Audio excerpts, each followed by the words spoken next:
Hello? Hello? Hi!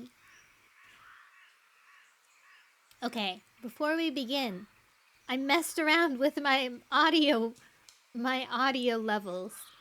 Hopefully so that it won't distort when I scream. Cause I know that it hurts your ears.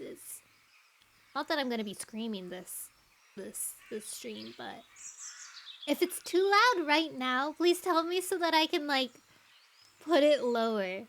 I want to find the ideal. Bonjour. Bonjour. Comment ça va? Ça va bien. Et toi? Merci.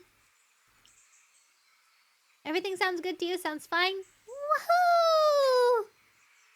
Wonderful! Okay. Hopefully this is like really good because I have my mic further away from my face. So here, this is me when I get up really close to the mic. Can you hear the difference? And now here's me back. I used this like a guide from, I think, Coffee Talks on Twitter? I think maybe that's their name. I honestly don't know how much different it is from what I usually do because I have done so many tutorial videos on how to do audio filters. Just hoping that one time it'll be really, really good. I think this one is pretty good so far. Anyways, how are you guys doing? Oh my god, it's me and Dark Warrior. Oh my god, I backstabbed! Oh my god, I'm chasing you. Oh no! Oh, stop! Warrior! That was good. That was good. For rock and stone. Hi, Ash! Hi, Warrior! Hi, Banducci! Hi, Cat! Hi, Pappy! Right? Pappy's here somewhere. Yes, Pappy's here. Oh, one day. One day you'll win. Just in time to miss the Battle Royale. Hi, Silver! How are you guys on this normal Wednesday? I say normal because it's like weirdly like overcast today. Like overcast, but it's still bright. That's my least favorite weather. Overcast, but still bright. Feels like I'm dreaming. It was kind of stressful, but tomorrow, 25 de Mayo. Nice! Nice. Doing invoice and reorganizing. Still hungry. Ash, have you eaten? The pop cubs have exploded. Just finished work, but it felt like it lasted forever. Was it busy at work or like slow at work?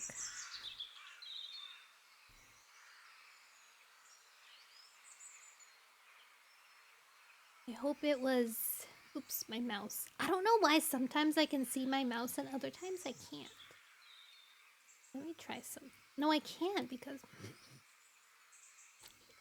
Wait. No, I have an idea. Oh. My idea did not work. It didn't work. That's okay. That's okay.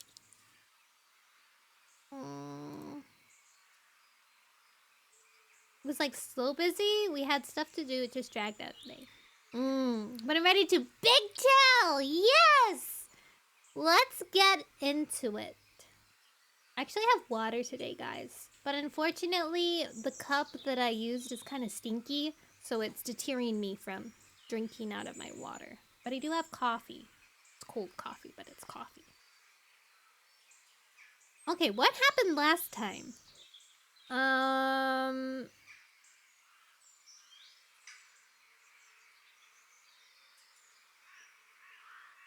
Oh, Oh, there were... Okay, so Shadow Clan is starving to death, I guess. Shadow Clan is sick and starving, and there's rumors that Nightstar is losing a life every single day. So that kind of sucks. There were 2 Shadow Clan cats. He's just like me.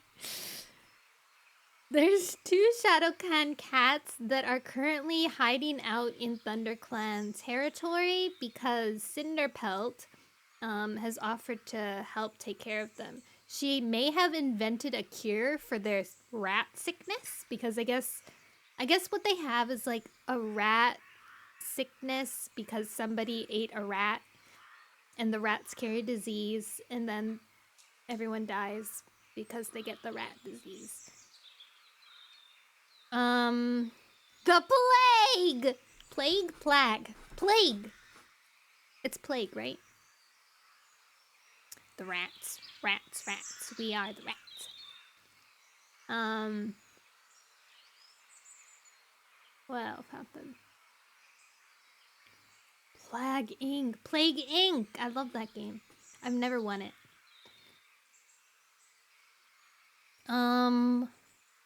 And then... Oh, cloudpaw's being lazy bum. He's gotten pretty chubby because he's been secretly going to a 2-leg house, crying at their doorstep, and then they let him come in and they feed him. So he's been eating kibble. And then Fireheart's trying to be like, bro, you can't be doing that. You can't have 1 foot in there and 1 foot in the forest. Hearsay! And he's like, bruh, why? Like, what does it matter? I'm just getting food. Make it contagious and harmless. They make lethal after everyone is contaminated. That's one of the things that I've done. It's like, but usually they can't find it. Like, they discover the infection or the disease or the virus while it's still like contagious and harmless. And so when they start making a cure for it, they just make the cure so fast. Anyways. And then what happened? Oh yeah! And then at the end of the chapter, so Fireheart's been like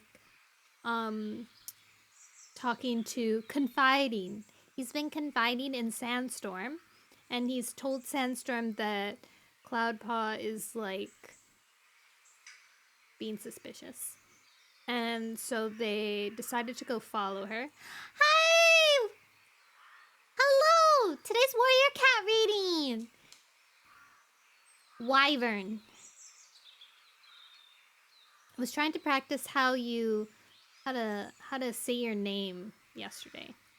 Because I'm really bad at saying wyvern. Wyvern, right? Wyvern. Find the cure for harmless disease, tryhards. Right? Wyvern. Wawawa. Dragon. Lizard. Okay. I hope I'm...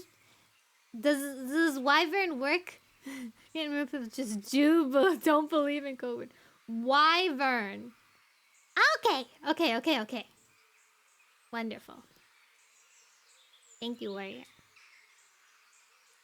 So, yeah, so they went to go confront Cloudpaw because he was missing, and they're like, oh, I bet he's eating kitty pet food again. Question we must ask Fern is why. And when they arrived, he was being kidnapped or arrested. He was getting arrested, so that kind of sucks for him.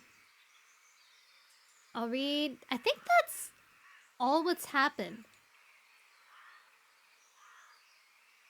Dragons to some wyvern and wyvern to fat dragons. Elden Ring. Oh. I thought wyverns were like noodle dragons. Like longer dragons. What I thought.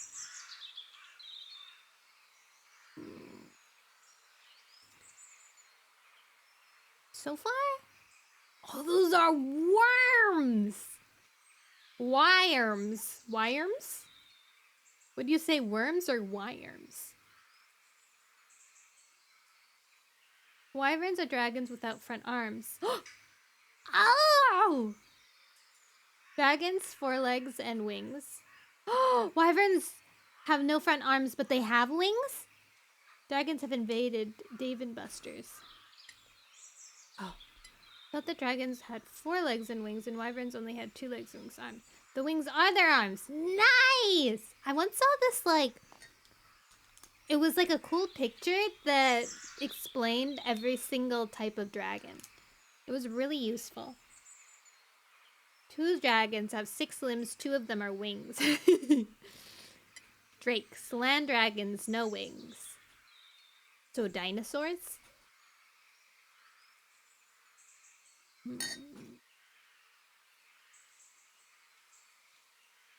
Drakes are dinosaurs. I like that they're called drakes because that's like a normal person's name, you know?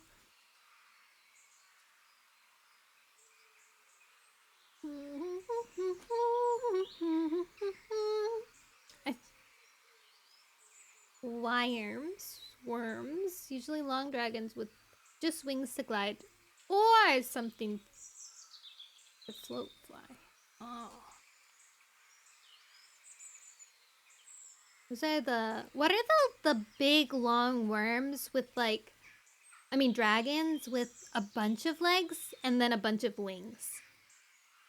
Just dragons but with musical talent.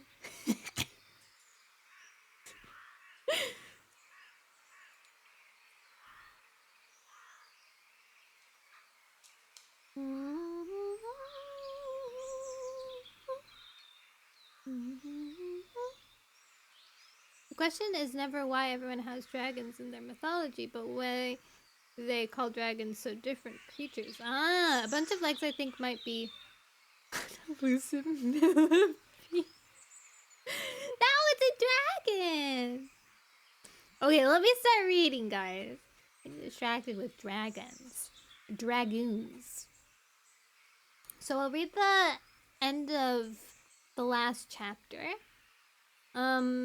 Since we're pretty far in this book and nothing really dramatic has happened, I think we're starting to hit the, like, what's it called in stories? The rising something? We're going up the hill. We're going up the hill that will eventually meet the climax, hopefully. I feel like everything has been like little pieces and then it's all gonna come together. The build-up! Yeah. We're just starting the build-up. Alright. What is it? Asked Sandstorm nervously as Fireheart leaped down the fence, his tail fluffed up. The rising action. Yes! There's something strange going on. The nest is empty. Stay there, he ordered. I'm gonna have a closer look. He crept across the garden, keeping low. As he neared the door to the 2-legged nest, he heard paw steps behind him. He spun around and saw Sandstorm, her face tense but determined. He nodded at her, silently agreeing she could stay with him if she wanted, then turned around towards the door. Just then, the loud rumble of a monster started up. Fireheart slipped down the passage that skirted one side of the nest. His fur bristled with fear, but he kept going until he reached the end of the pathway. He peered out from the shadows where bright sunshine flooded the treeless maze of 2-legged nests and pathways. He felt Sandstorm panting at his side, her pelt lightly brushing his. Look, he hissed. A gigantic monster, almost as big as a 2-legged nest, stood on the thunderpath. The deafening growl was coming from the belly of the monster. Both cats flinched as another door to the nest clattered shut, just around the corner from them. Fireheart saw a 2-leg walking towards the monster with something swinging from its hand. It looked like a den woven from brittle dead stems. Through the hard mesh at one end of the den, Fireheart could see a soft white pelt. He peered closer and felt his heart lurch as he recognized the face behind the mesh. His eyes stretched wide with terror. It was Cloudpaw. Also, for those who aren't aware what warrior cats are, I just realized that section must have been so confusing. So in warrior cat language, monsters are cars and two legs are people. So they're just like, oh yeah, the monsters are... He's talking about a moving truck. Okay. Chapter 12. Help! Don't let them take me! Fireheart heard Cloudpaw's desperate yowling above the noise of the roaring monster. The two-leg took no notice. It clambered into the monster with Cloudpaw and slammed the door shut. In a cloud of choking fumes, the monster pulled away and headed up the thunder path. No! Wait! Fireheart ignored Sandstorm's cry as he dashed out of the passageway and pelted after the monster. The rough stone path toward his paths, but as fast as he ran, the monster went faster, until it rounded a corner and disappeared from view. Fireheart skidded to a halt, his paws stinging and his heart pounding. Sandstorm called to him again. Fireheart, come back! Fireheart glanced in despair at the empty thunder path where the monster had stood just moments before, and then hurried back to Sandstorm. Numb with shock, he blindly followed Sandstorm as she led him along the passageway, past the nest, through the garden, and over the fence into the safety of the woods. Fireheart! Sandstorm gasped when they landed on the leafy forest floor. Are you okay? Fireheart couldn't answer. He stared at the blank fence, trying to take in what he had just seen. The two legs had stolen Cloudpaw. Fireheart couldn't block out the look of fear on the young cat's face. Where were they taking him? Wherever it was, Cloudpaw hadn't wanted to go. Your pads are bleeding, murmured Sandstorm. Fireheart lifted a foreleg and turned over his paw to look. He gazed blankly at the oozing blood until Sandstorm leaned forward and began to lick the grit from his wounds. It stung, but Fireheart didn't protest. The rhythmic licks comforted him, stirring long-distant memories of kithood. Gradually, the panic that had frozen his mind began to melt away. He's gone, he meowed dismissively. His heart felt like a hollow log, ringing with sorrow at every beat. He'll find his way home, Sandstorm told him. Fireheart looked at her calm green eyes and felt a flicker of hope. If he wants to, she added. Her words pierced him like thorns, but her eyes were full of sympathy, and Fireheart knew she was only speaking the truth. Cloudpaw might be happier where he's going, she meowed. You want him to be happy, don't you? Fireheart nodded slowly. Come on then, let's get back to camp. Sandstorm's mew became brisk, and Fireheart felt a surge of frustration. It's easy for you, he argued. You share clan blood like the rest of them. Cloudpaw was my only kin. Now there's no one in the clan that's close to me. Sandstorm flinched as if he had struck her. How could you say that? You have me, she spat. I've done nothing but try to help you. Doesn't that mean anything? I thought that our friendship was important to you, but clearly I was wrong. She spun around, flicking Fireheart's legs with her tail before racing away into the trees. He watched her disappear, bewildered by her response. His paws stung, and he felt more wretched than he could ever remember. He began to wander slowly through the woods, steering clear of Princess's fence. He couldn't even imagine how he would tell her what had happened to her kit. With every step, the thorn-sharp worry about what Fireheart was going to say to the rest of the clan added to his misery. He imagined how Darksprite would gloat when he discovered Fireheart's kin had gone back to the soft life of a kitty pet. Once a kitty pet, always a kitty pet. Perhaps the jibe that had haunted Fireheart for so long had an element of truth in it after all. The scuttling of a mouse under the pine trees distracted him. The clan still had to be fed. Fireheart crouched instinctively, but there was no joy in the hunt this time. He chased and caught the mouse with cold swiftness and carried it towards the camp. The sun was touching the tips of the trees when he reached the gorse tunnel. He paused and took a steadying breath before he walked into the clearing, the mouse swinging between his jaws. The clan was sharing tugs around the clearing, After their evening meal, Mousefur met him at the entrance, and Fireheart wondered if she had been waiting for his return. "You've been gone a long time," she observed mildly. "Is everything okay?" Fireheart glanced awkwardly away. He felt he should share his news about Cloudpaw with Bluestar first. "White Star organized the evening patrol in your absence," Mousefur went on. Good. Thanks," Fireheart stammered. Mousefur dipped her head politely and patted away. As Fireheart watched her go, he tried to tell himself that Cloudpaw's loss didn't mean he was alone in the clan. Most of the cats seemed to accept him as deputy, despite the broken naming ritual. Fireheart just wished he could be sure that StarClan felt the same way, and his earlier fears clouded his mind like noisy, fluttering crows. Was Cloudpaw's loss a sign that StarClan wanted to punish ThunderClan by depriving it of a potential warrior? Even worse, were the clan's warrior ancestors signaling that kitty pets didn't belong in the clan? Fireheart felt as if his legs were about to give way under the weight of his anxiety. He dropped his offering on a pile of fresh kill and looked around. Sandstorm was lying beside Running Wing, a sparrow in her paws. Fireheart flinched as the ginger she-cat cast him a reproachful glance. He knew he would have to apologize, but first he had to tell Bluestar about Cloudpaw. Fireheart crossed to the leader's den and called a greeting at the entrance. He was surprised when Whitestorm's voice answered. He poked his head through the lichen and saw Bluestar curled in a nest, her head up and eyes shining as she shared tongues with Whitestorm. For once, the ThunderClan leader looked like any other warrior, enjoying the company of a trusted friend.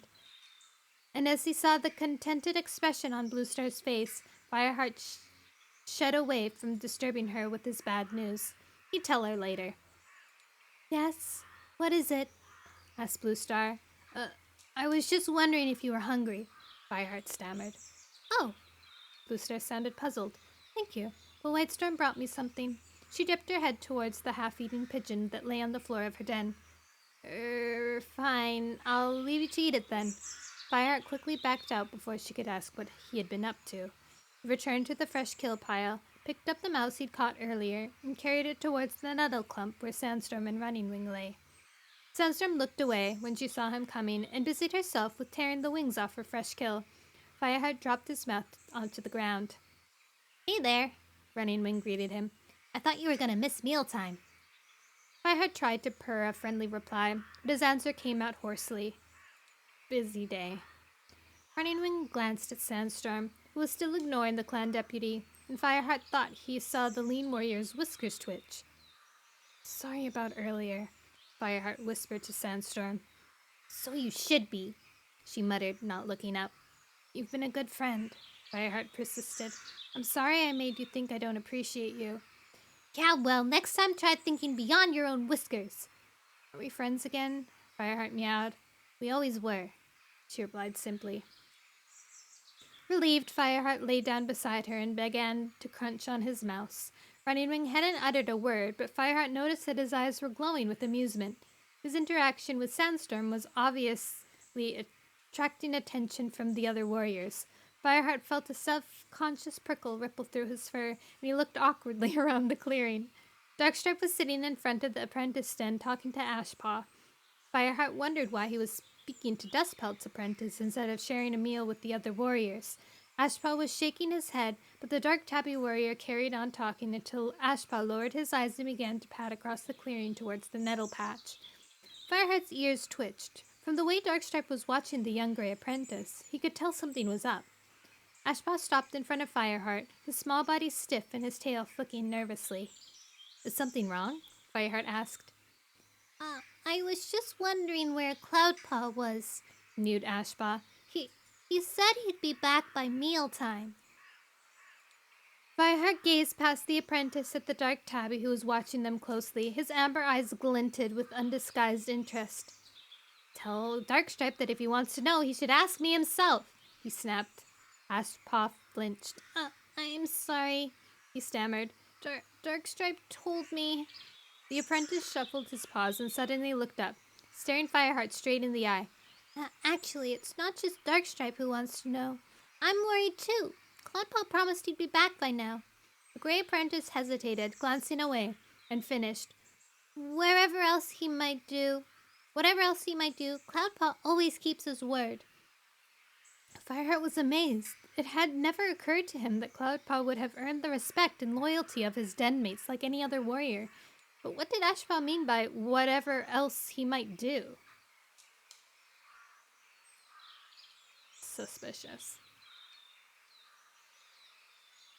Cloudpaw gets what he gets, shake my head. What kind of ice cream did you get? It is sussy. They're taking him to the Clippers. Chapter 13. Sassy. Is Cloudpaw okay? Asked Ashpaw. Oh, Belgian chocolate. Oh.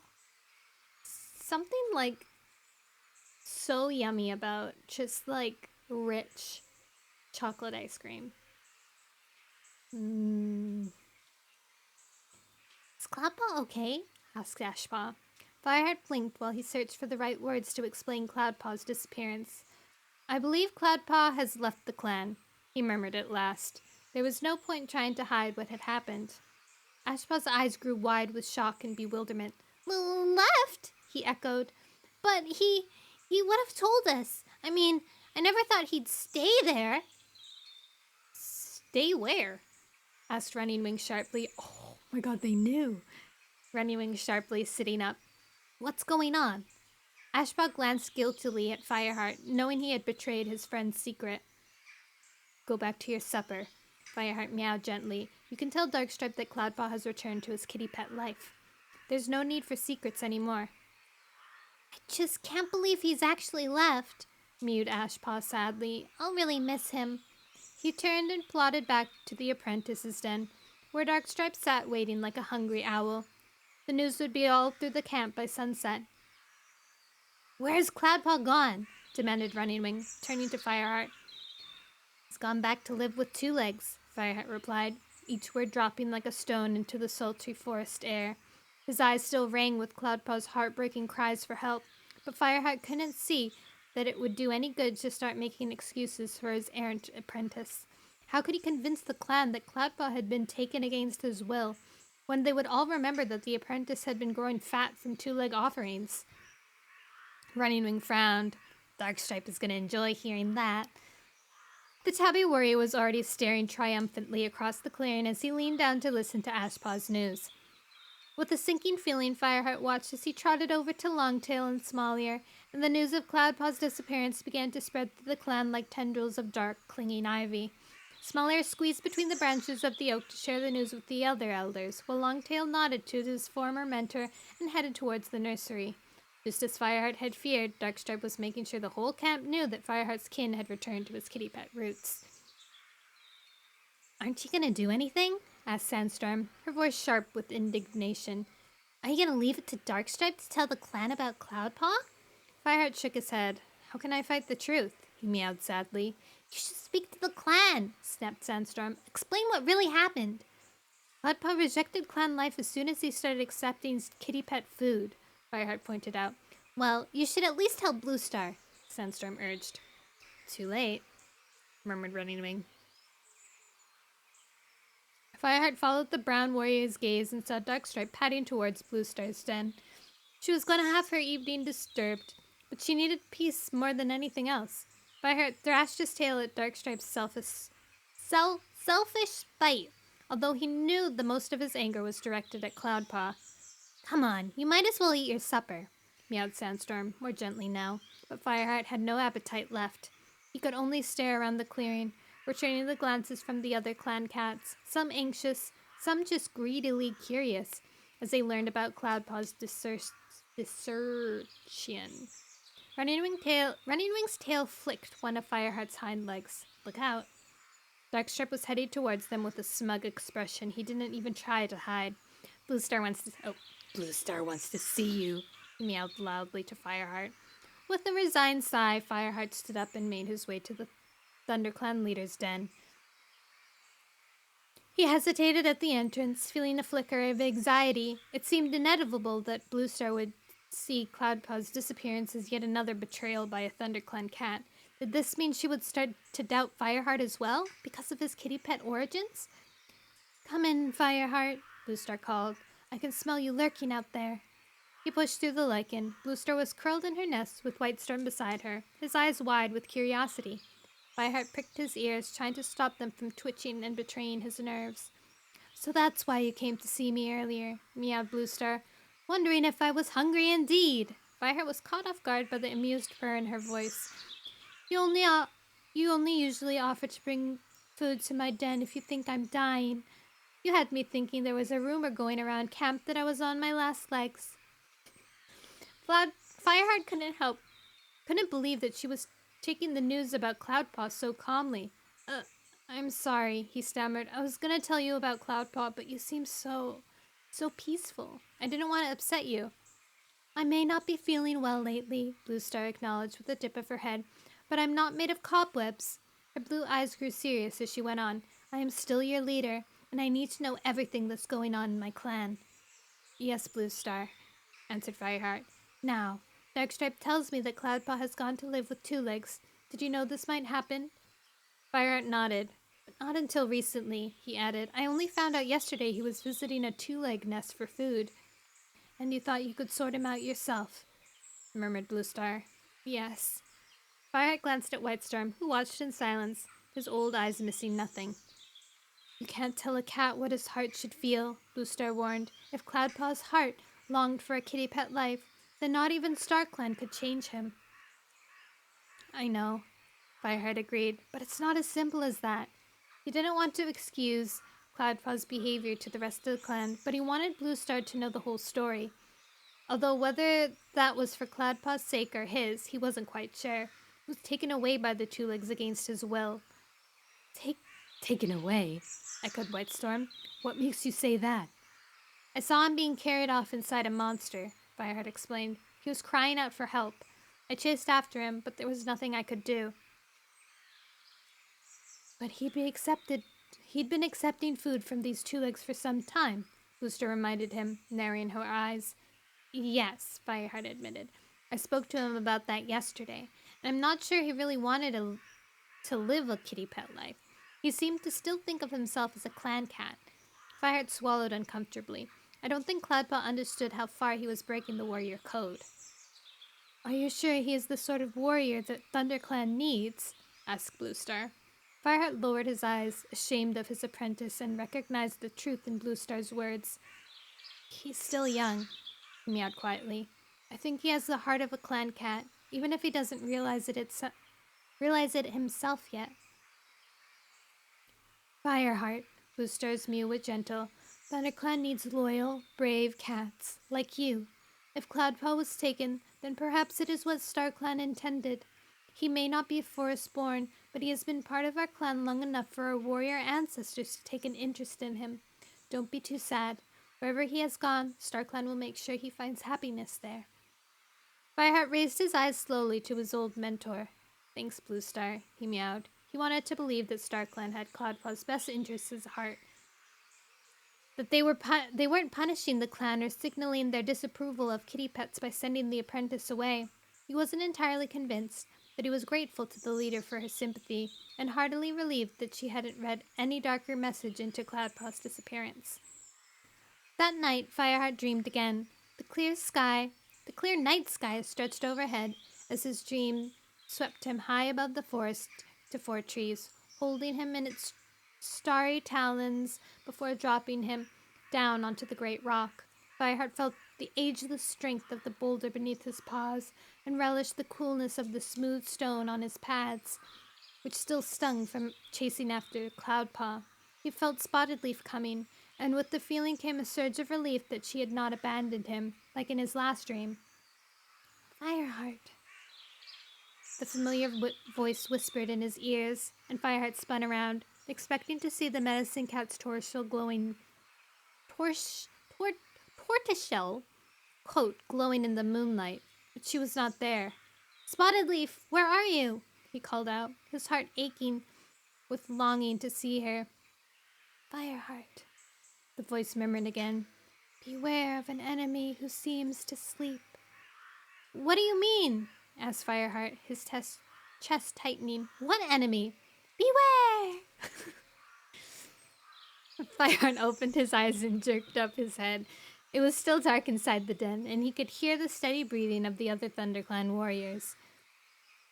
Beware! He pushed himself up and weaved his way towards the entrance.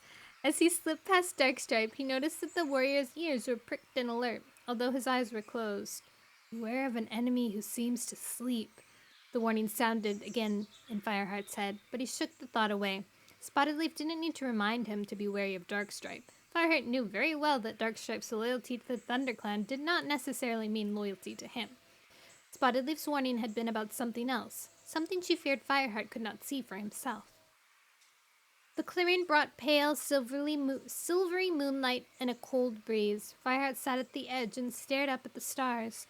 What could it be that Spotted Leaf feared on Fireheart's behalf? He searched his mind, going over everything that had happened to him recently. Blue Star's recovery, Cloudpaw's disappearance, his discovery of the sick ShadowClan cats. ShadowClan cats! Cinderpelt said she had cured their sickness, but perhaps she hadn't. Perhaps they only seemed better. Fireheart felt alarm prickling like flea bites at the base of his tail. Spotted Leaf had been a medicine cat. She might know that the sickness was not really cured. Perhaps she was warning him that it had already spread into ThunderClan camp. The more Fireheart thought about it, the more certain he felt that this was what his dream had meant. Bats flitted between trees overhead, and their soundless wings seemed to fan the flame of Fireheart's alarm. How could he have let ShadowClan cats stay in ThunderClan territory? He had to ask Cinderpelt if she was sure she had cured their sickness. He leapt to his paws and raced silently across the clearing, through the tunnel of ferns, and into Yellowfang's den. He skidded to a halt, panting. Yellowfang's rasping snores echoed from the dark crack in the rock ahead. Fireheart could hear Cinderpelt's gentler breathing from a nest among the ferns that walled the clearing. He thrust his head into the small hollow. "Cinderpelt!" he hissed urgently. "Is that you, Fireheart?" she mewed sleepily. "Cinderpelt!" Fireheart hissed again, loud enough to make the gray cat open her eyes. She squinted at him, then slowly rolled onto her belly and lifted her head. "What is it?" she asked, frowning. "Are you certain the ShadowClan cats are really cured?" Fireheart demanded. He kept his voice low, even though he knew Yellowfang would not be able to hear him from inside her den. Cinderpelt blinked in confusion. "You woke me up to ask that? I told you yesterday, they're getting better." "But they're still sick." "Well, yes," Cinderpelt admitted, "but not nearly as sick as they were." "And what about you? You don't have any signs of sickness." "Have any of our cats come to you with fever or pain?" Cinderpelt yawned and stretched. "I'm fine," she mewed. "The ShadowClan cats are fine. ThunderClan is fine." She shook her head wearily. "Everybody's fine. What in StarClan is worrying you?" "I had a dream," Fireheart explained uncomfortably. "Spotted Leaf came and told me to beware an enemy who seems to sleep. I think she meant the sickness." Cinderpelt snorted. "The dream was probably warning you not to go waking poor Cinderpelt, who's had a really long day, or you might get your whiskers pulled." Fireheart realized she looked exhausted. She must have been even busier lately than usual, carrying out her duties in the camp as well as caring for Little Cloud and Whitethroat. "I'm sorry," he meowed, "but I think the ShadowClan cats have to leave." Cinderpelt opened her eyes fully for the first time. "You said that they could stay till they were completely better," she reminded him. "Have you changed your mind because of this dream?" "Spotted Leaf has been right before," Fireheart answered. "I can't take the risk of letting them stay." I'm so sorry, there's like... Can you hear that when I talk? Somebody's doing construction outside. Rest in pieces. Where was I? No! Okay, good. Excellent. Where was I? Cinderpelt stared at him wordlessly for a moment, then mewed. "Let me speak to them." Fireheart nodded. "But you must do it tomorrow," he insisted. Cinderpelt rested her chin on her front paws. "I'll tell them," she promised. "But what if your dream was wrong? If ShadowClan is as riddled with the sickness as they say it is, you could be sending these cats to their death." Fireheart felt his breath catch in his chest, but he knew he had to protect his own clan. "You can show them how to make the healing mixture, can't you?" he suggested. Cinderpelt nodded. "Okay, Fireheart went on. If you do that, they'll be able to take care of themselves, maybe even help their clanmates. The thought that he was not totally abandoning the desperate Shadow Clan cats came as a relief, but he still felt the need to explain why he was turning them away. Cinderpelt, I have to listen to Spotted Leaf. A hard lump of sadness choked him into silence. The scent of ferns around him made the memory of the medicine cat even sharper, for this was where she had lived and worked. Talk about her as if she is alive, murmured Cinderpelt, closing her eyes. Why can't you let her rest with StarClan? I know she was special to you, but remember what Yellowfang said to me when I couldn't stop thinking about Silverstream. Put your energy into today. Stop worrying about the past. What's wrong with remembering Spotted Leaf? Fireheart protested. Because while you're dreaming about her, there's another cat, a living one, right under your nose whom you should be thinking about instead. Fireheart stared at Cinderpelt, puzzled. What are you talking about? Haven't you noticed? Noticed what? Cinderpelt opened her eyes and lifted her head. Fireheart, every cat in the clan can see that Sandstorm is very, very fond of you. Fireheart felt a hot flush spread through his fur as he started to protest, but Cinderpelt ignored him. Now go away and let me rest, she muttered, resting her chin on her paws once more. I'll tell Little Cloud and Whitethroat to leave tomorrow, I promise. By the time Fireheart reached the fern tunnel, he could hear Cinderpelt's gentle snoring mingling with the steady rasps of Yellowfang's. His mind was still reeling as he padded into the clearing. He knew Sandstorm liked and respected him, far more than he would ever expected when he first joined the clan, but it never occurred to him that she felt anything stronger than friendship for him. Suddenly he pictured the soft sparkle in her pale green eyes when she had licked his stinging paws, and his fur began to prickle with the sensation he had not felt before. So this is love. Ooh. Romance. It's a brewing. Chapter 14. Over the next few days, the streams in... There's a spark. The streams in ThunderClan territory dwindled until the only fresh water to be found was near the RiverClan border on the far side of Sunning Rocks. There's never been a summer like it, grumbled One Eye. The forest is dry as a kit's bedding. Fireheart was searching the sky for clouds, sending a silent prayer to StarClan that rain would come soon. The drought was forcing ThunderClan cats to fetch water nearer and nearer to the place where Cinderpelt had sheltered the sick ShadowClan cats, and he didn't want to risk any of the patrols coming into contact with the lingering traces of disease. At the same time, he was almost grateful for the distraction of worrying about water, which left him less time to dwell on what had happened to Cloudpaw, and where his apprentice might be now. The Sunhigh Patrol had just returned, and Frostfur was organizing a party of elders and queens to go to the river to drink. They gathered in the narrow shadows at the edge of the clearing.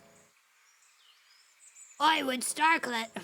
Wait, let's do a different one. Why would StarClan send such a drought now? Small-Ear complained. Out of the corner of his eye, Fireheart saw the old Grey Tom glance in his direction. Then he remembered with a shiver the elder's warning about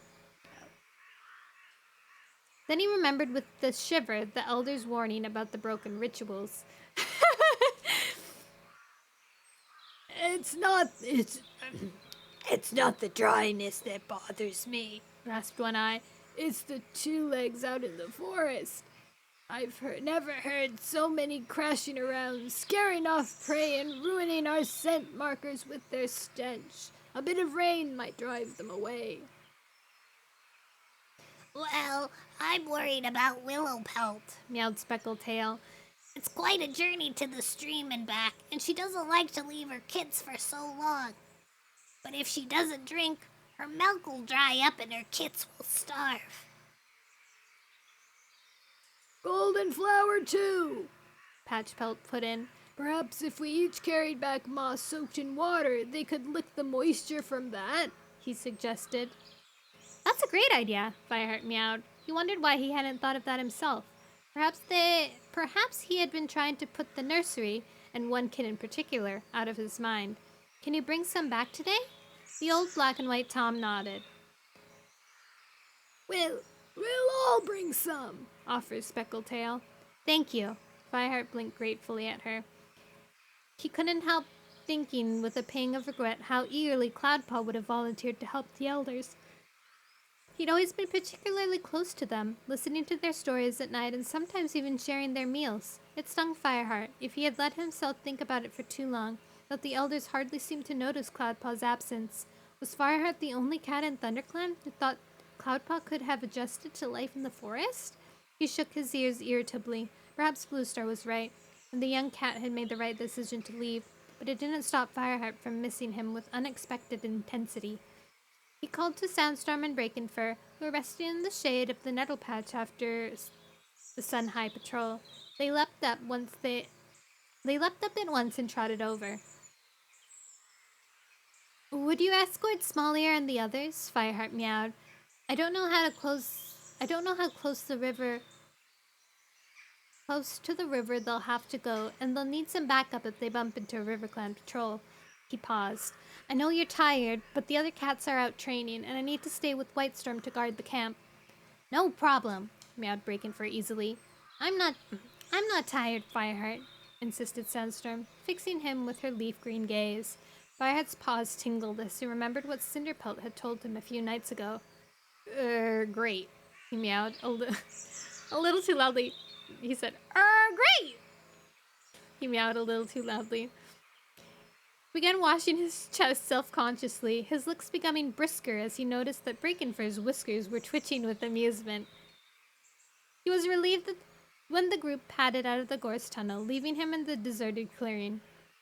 Whitestorm was with Bluestar in her den. Willowpelt and Goldenflower were in the nursery with their kits. Fireheart had noticed Tigerclaw's kit padding around camp on unsteady legs the past few days, encouraged by Goldenflower.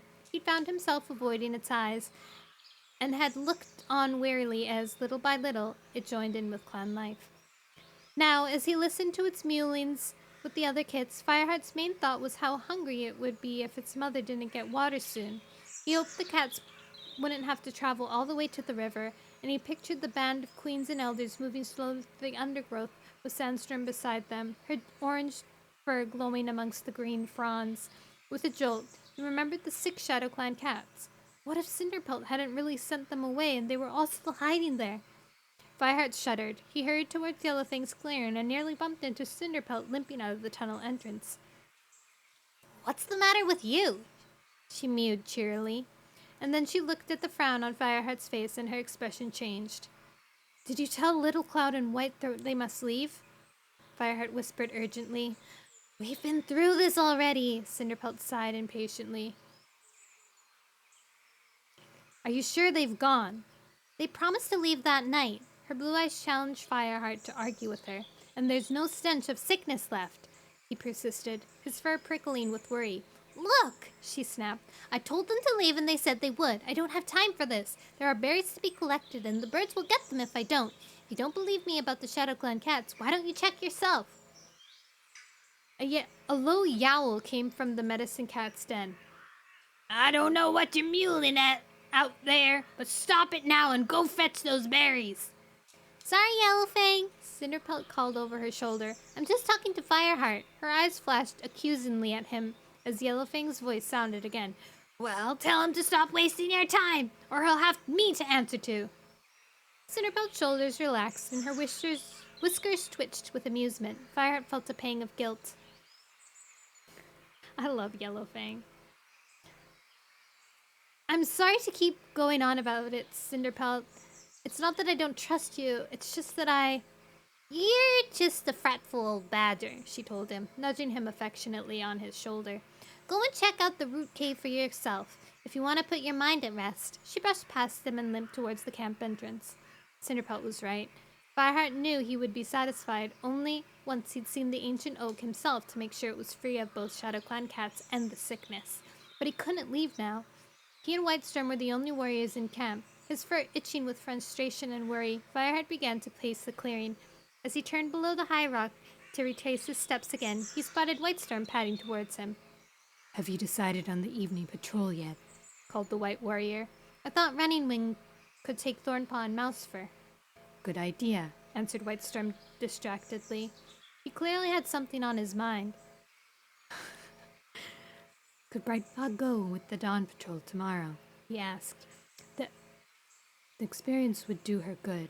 I haven't been keeping up with her training lately.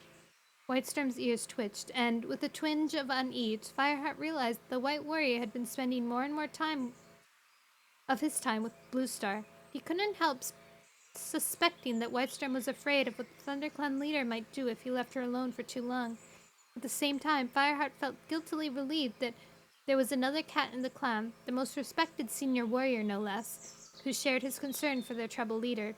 Of course, he agreed. Whitestorm sat down beside Fireheart and looked around the clearing. It's quiet this afternoon. Sandstorm and Breakenfur have taken the elders and queens to drink by the river. Patchbolt suggested bringing back moss soaked with water for Willowpug and Goldenflower. Whitestorm nodded. Perhaps they could share some with Bluestar. She seems reluctant to leave the camp. The old warrior lowered his voice. Even lower? She's been licking the dew from leaves each morning, but she needs more than that in this heat. Fireheart felt a fresh wave of anxiety swell in his chest. She seemed so much better the other day. She's been getting better all the time, the White Warrior assured him. but still she... His deep mew trailed away, and although Fireheart felt shaken by the dark frown on the old warrior's face, there was no need to say any more. I understand, he murmured. I'll ask Patchbolt to take her some when they return. Rave, hi!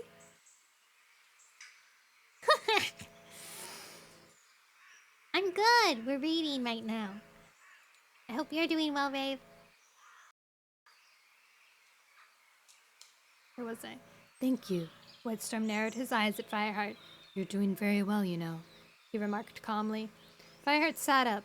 What do you mean? Being deputy. I know it hasn't been easy with Bluestar, the way she is, and the drought. But I doubt there's a cat in the clan who would deny that Bluestar made the right decision when she appointed you. Apart from Darkstripe, Dustbelt, and half the elders, Fireheart responded silently. Then he realized he was being churlish.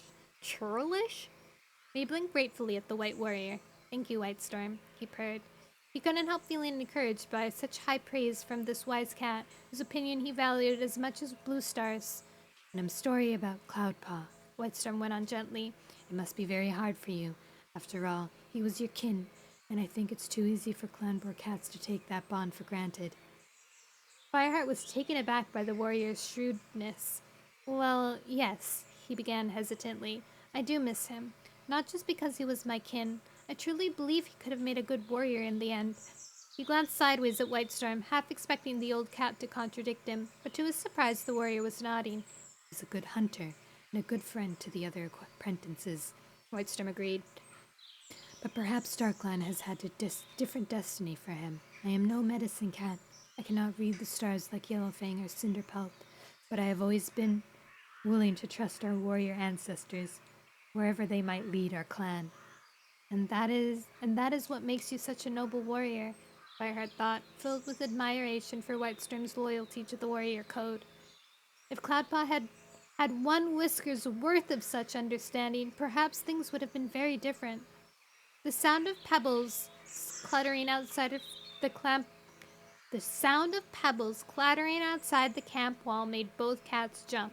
Fireheart dashed to the camp entrance. Speckletail and the others were crashing down the rocky slope, sending grit and dirt clumbling around them. Their fur was bristling and their eyes were filled with alarm. 2 legs! Speckletail panted as she reached the foot of the ravine. Fireheart looked up to where Breakenfur and Sandstorm were helping the eldest cats as they struggled down from boulder to boulder. It's okay, Sandstorm called down. We lost them. When they were all safely at the bottom, Breakenfur explained, his breath coming in frightened gasps. There was a group of young ones. They chased us! Rude! Fireheart's fur bristled with alarm as a terrified mewling broke out among the other cats. Are you all okay? He meowed. Sandstorm looked around the group and nodded. Good. Fireheart steadied himself with a deep breath. Where were these 2 legs? Were they by the river? We didn't even reach Sunning Rocks, answered Sandstorm. Her voice grew calmer as she got her breath back, and her eyes began to gleam with indignation. They were loose in the woods, not on the usual 2-leg path. Fireheart tried not to betray his alarm. Two Legs rarely ventured this deep into the forest. We shall have to wait until dark to fetch the water, he decided out loud. Do you think they'll be gone by then? Asked One Eye shakily. Why would they stay? Fireheart tried to sound reassuring, despite his private doubts. Who could predict what a two-leg might do? What about Willow-Pelled and Golden Flower? Fretted Speckletail. They'll need water before then. I'll go and fetch some, offered Sandstorm. No, meowed Fireheart. I'll go. Fetching water for Willowpelt would give him the perfect opportunity to take Cinderpelt's advice and check for himself that the Shadow Clan cats in their sickness had gone from the cave beneath the oak. He nodded to Sandstorm. I need you to stay at the top of the ravine and look out for Two Legs. One Eye let out an anxious mew. I'm sure they'll have turned back by now, Fireheart soothed the elder. But you'll be safe with Sandstorm on guard. He looked into the orange she-cat's sparkling emerald eyes and knew he spoke the truth. I'll come with you, meowed Brackenfur. Fireheart shook his head. He had to make the journey alone to avoid any other cats finding out about Cinderpelt's foolish good deed. You need to guard the camp with Whitestorm, he told the pale ginger warrior, and I want you to report what you saw in the forest just now to Bluestar. I'll carry back as much moss as I can. The rest of you will have to wait till sunset. Fireheart and Sandstorm climbed to the ravine together, cautiously sniffing the air as they approached the top. There was no scent of Two Legs here. Be careful, whispered Sandstorm as Fireheart prepared to head into the forest. He licked the top of her head. I will, he promised softly. Or are they flirting? Green eyes met green eyes for a long moment. Then Fireheart turned and crept warily through the trees. He kept to the thickest undergrowth. His ears prickled and his mouth half opened as he strained his senses to pick up any signs of Two Legs. He smelled their unnatural stench as he approached Sunning Rocks, but it was stale now. Fireheart turned and cut through the woods to the slope above the river that marked RiverClan border. As he checked for RiverClan patrols, he couldn't help looking out for the familiar gray head of his friend, Graystripe. But there was no sign of any cats in the airless forest. Fireheart would be able to fetch water from the stream without being challenged, but first he had to check the cave beneath the ancient oak. He headed along the border, stopping at every other tree to leave his scent and freshen the boundary between the two clans. Even this close to the river, the forest had lost its new leaf lushness and the leaves looked shriveled down and worn. Fireheart soon spotted the gnarled oak, and he drew near as he saw the dusty cave where the Shadow Clan cats had sheltered. He breathed in deeply. The stench of the sickness had gone. With a sigh of relief, he decided to take a quick look inside and then fetch the water. He padded forward, his eyes fixed on the hole. He crouched low, then cautiously stretched his neck and peered into the makeshift den. He let out a startled gasp as a weight dropped down on his back and claws grasped at his sides. Oh! Fear and rage pulsed through him and he yowled, twisting violently in an attempt to throw off his attacker. But the claws who had ambushed him kept a firm hold. Fireheart braced himself for the pain of thorn-sharp claws in his flanks, but the paws that clutched him were wide and soft, their claws unsheathed. Then a familiar scent filled his nostrils, a scent overlaid now with the odors of RiverClan, but recognizable all the same. Graystripe! He meowed joyfully. I thought you'd never come to see me, purred Graystripe. Fireheart felt his old friend slip from his back and realized that Graystripe was dripping wet with the river water. His orange pelt was soaked from their tussle. He shook himself and stared in amazement at the gray warrior. You swam across the river? He meowed in disbelief. Every cat in ThunderClan knew how much Graystripe hated getting his thick fur wet. Graystripe gave himself a good, quick shake, and the water splattered easily up from his pelt. His long fur, which used to soak up water like moss, looked sleek and glossy. It's quicker than going down on the stepping stones, he pointed out. Besides, my fur doesn't seem to hold the water as much anymore. One of the advantages of eating fish, I suppose. About the only one, I should think, answered Fireheart, screwing up his face. He couldn't imagine how the strong flavor of fish could compare to the subtle, musky flavors of ThunderClan's forest prey. It's not so bad once you get used to it, meowed Graystripe. He blinked warmly at Fireheart. You look well. You too, Fireheart purred back. How is everyone? Is Dustbelt still being a pain? How's Bluestar? Dustbelt's fine, Fireheart began. Then he hesitated. Bluestar is... He searched for words, unsure how much to tell his old friend about the ThunderClan leader. What's up? Asked Graystripe, his eyes narrowing. Fireheart realized that the Grey Warrior knew him too well to miss his reaction. His ears flicked self-consciously. Blue Star's all right, isn't she? Graystripe's voice was thick with concern. She's fine, Fireheart assured him quickly, relieved. It was his anxiety about ThunderClan leader that Graystripe had detected, not the wariness of his old friend. But she hasn't really been her old self lately, not since Tiger Claw. He trailed off uncertainly. Darkstripe frowned. Have you seen that old poison paw since he left? Fireheart shook his head. Not a sign of him. I don't know how Bluestar would react if we saw him again. She'd scratch his eyes out, if I know her, purred Graystripe. Can't imagine anything keeping Bluestar down for long. I wish that were true, Fireheart thought sadly. He looked to Graystripe's curious eyes, knowing with a pang of sadness that his desire to confide in his old friend had been an impossible dream. Graystripe was a member of RiverClan now, and Fireheart had to accept with a heavy heart that he couldn't share the details of his leader's weakness with a cat from another clan. And he also realized that he wasn't prepared to tell Graystripe about cloudpaw's disappearance, at least not yet. Fireheart tried to tell himself this was because he didn't want to worry Graystripe when his friend was unable to help, anyways. But he suspected that his silence might have to do more with pride. He didn't want Graystripe to know that he had failed as a mentor for a second time, so soon after Cinderpelt's accident. What's it like in RiverClan? He meowed, deliberately changing the subject. Graystripe shrugged. Not much different from ThunderClan. Some of them are friendly, some of them are grumpy, some of them are funny, some of them are, well, just like normal clan cats, I suppose. Fireheart couldn't help envying the Grey Warrior for sounding so relaxed. Clearly Graystripe's new life didn't carry the burden of responsibility that Fireheart had to deal with now that he was deputy. And a part of him still felt the small thorn of resentment that had mingled with his grief since Graystripe had left ThunderClan. Fireheart knew his friend could not have abandoned his kits. He just wished he'd fought harder to keep them in ThunderClan. Fireheart pushed away those unfriendly thoughts. How are your kits? He asked. Graystripe purred proudly. They're wonderful, he declared.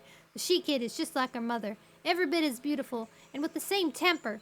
She gives her den mother quite a bit of trouble, but every cat loves her, especially Crooked Star. The Tom is more easygoing happy when he's happy whatever he's doing. Oh, sorry. The Tom is more easygoing, happy whatever he's doing. Like his father, remarked Fireheart. And almost as handsome, boasted Graystripe, his eyes gleaming with amusement. Fireheart felt the familiar rush of joy at being with his old friend. I miss you, he meowed, suddenly overwhelmed with longing to have Graystripe back at the camp, to hunt and fight beside him again. Why don't you come home? Graystripe shook his gray head. I can't leave my kits, he meowed. Fireheart couldn't help the look of disbelief that flashed in his eyes. After all, kits were raised by queens, not their fathers. And Graystripe went on quickly. Oh, they are very well cared for in the nursery. They would be safe and happy with RiverClan. But I don't think I could bear to be away from them. They remind me too much of Silverstream. You miss her that much? I loved her, Graystripe answered simply. You miss her that much? Bro, I loved her. Fireheart felt a pang of jealousy until he remembered the sorrow he still felt whenever he awoke from a dream of Spotted Leaf. He reached forward and touched Graystripe's cheek with his nose. Only StarClan knew if he might have done the same thing for Spotted Leaf. Or Sandstorm? Whispered a voice deep in Fireheart's mind. I can't believe Fireheart is crushing on a dead cat when he has Sandstorm right here. Graystripe nudged him back, disturbing Fireheart's wandering thoughts and almost unbalancing him. Enough soppy stuff, he meowed, as if he could read his friend's mind. You didn't really come here to see me, did ya? Fireheart was caught off guard. Well, not entirely, he confessed. You were looking for those ShadowClan cats, right? How did you know about them? Fireheart demanded, stunned. How could I not know? Explained Graystripe. The stench they were giving off. ShadowClan cats smell bad enough on their own, but the sick ones? Yuck! Does the rest of RiverClan know about them? Fireheart was alarmed to think that the other clans could have found that ThunderClan was sheltering ShadowClan cats again, the ones tainted by sickness at that. Not as far as I know. Grace Stripe assured him. I offered to do all the patrolling at this end of the river. The other cats just thought I was homesick and indulged me. I think they were secretly hoping I'd go back to ThunderClan if I got enough of the 4 cents. But why would you protect us Shadow Clan cats like that? Fireheart asked, puzzled. I came over and spoke to them soon after they arrived, Greystripe explained. They told me that Cinderpelt had hidden him there. I reckon that if Cinderpelt had something to do with it, then you must know. Sheltering a couple of sickly flea bags is just sort of the soft-hearted thing you'd do. Well, I wasn't exactly thrilled when I found out, Fireheart admitted. But I bet you let her off. Fireheart shrugged. Well, yeah. She always could wrap you around her paw, meowed Greystripe affectionately. Anyway, they've gone now. When did they leave? Fireheart felt a wave of relief that Cinderpelt had kept her promise. I saw one hunting this side of the river a couple days ago. Not a whisker since. A couple days ago? Fireheart was alarmed to hear that the Shadow Clan cats were still there so recently. Had Cinderpelt decided to nurse them until they were well enough to travel after all? His fur prickled with irritation at the thought. But he trusted that she had not made the decision lightly. He was just grateful to StarClan that they hadn't bumped into the water-gathering patrol from ThunderClan. They were gone now, but with any luck, so was the threat of sickness. Look, meowed Greystripe, I have to go. I'm on hunting duty, and I promised I'd watch a couple of the apprentices this afternoon. Have you got an apprentice of your own? Fireheart asked. Greystripe met his gaze steadily. I don't think RiverClan is willing to trust me to train their warriors yet, he murmured. Fireheart couldn't tell if it was amusement or regret that made his old friend's whiskers twitch. I'll see you again sometime. Greystripe meowed, giving Fireheart a shove with his muzzle. Definitely. Fireheart felt a black hole of sadness yawn in his belly as the Grey Warrior turned to leave. Spotted Leaf, Greystripe, Cloudpaw. Was Fireheart destined to lose every cat he grew close to? Take care, he called. He watched Greystripe pad through the ferns to the edge of the river and waded confidently. The warrior's broad shoulders glided through the water, leaving the gentle wake as he swam with strongly churning paws. Fireheart shook his head, wishing he could scatter his troubled thoughts as easily as Greystripe's pelt had shed water after his swim. Then he turned away and headed into the trees. Let me have a sip.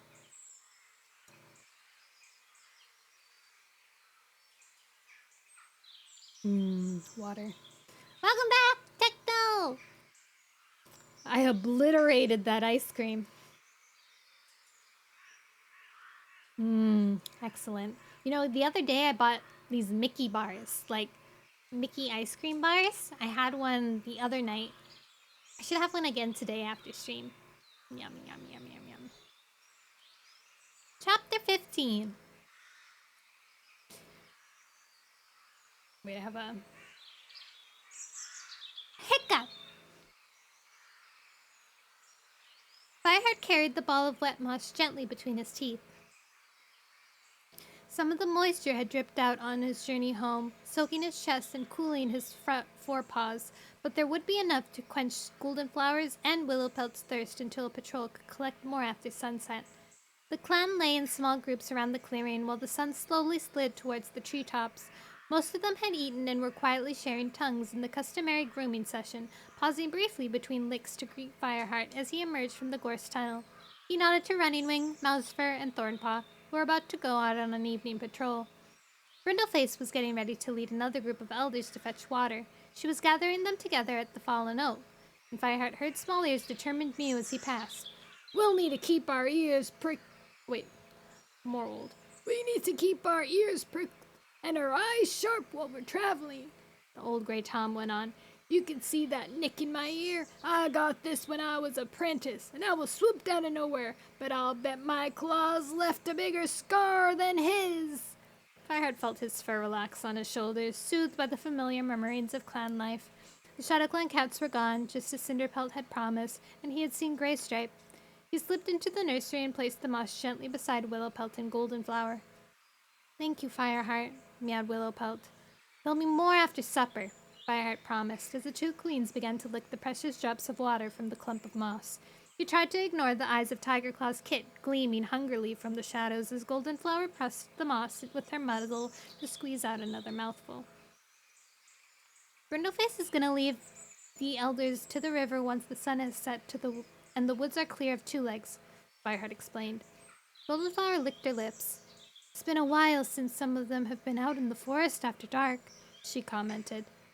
I think Small Ear is looking forward to it, purred Fireheart. He was telling stories about the owl that used to hunt near Sunning Rocks. Poor Halftail looked a bit nervous. A little excitement will do them good, Willowpelt remarked. I wish I could go with them. A scrap with an owl would be just the thing to stretch my legs. Do you miss being a warrior? Fireheart asked, surprised. Willowpelt looked so comfortable lying in the nursery while her fast-growing kits scrambled over her. It hadn't occurred to him that she might hanker after her old life. Wouldn't you? Willowpelt challenged him. Well, yes, stammered Fireheart. But you have your kits. Willowpelt twisted her head to pick up a tiny tortoiseshell and white she-kit that had tumbled off her flank. She dropped it between her forepaws and gave it a lick.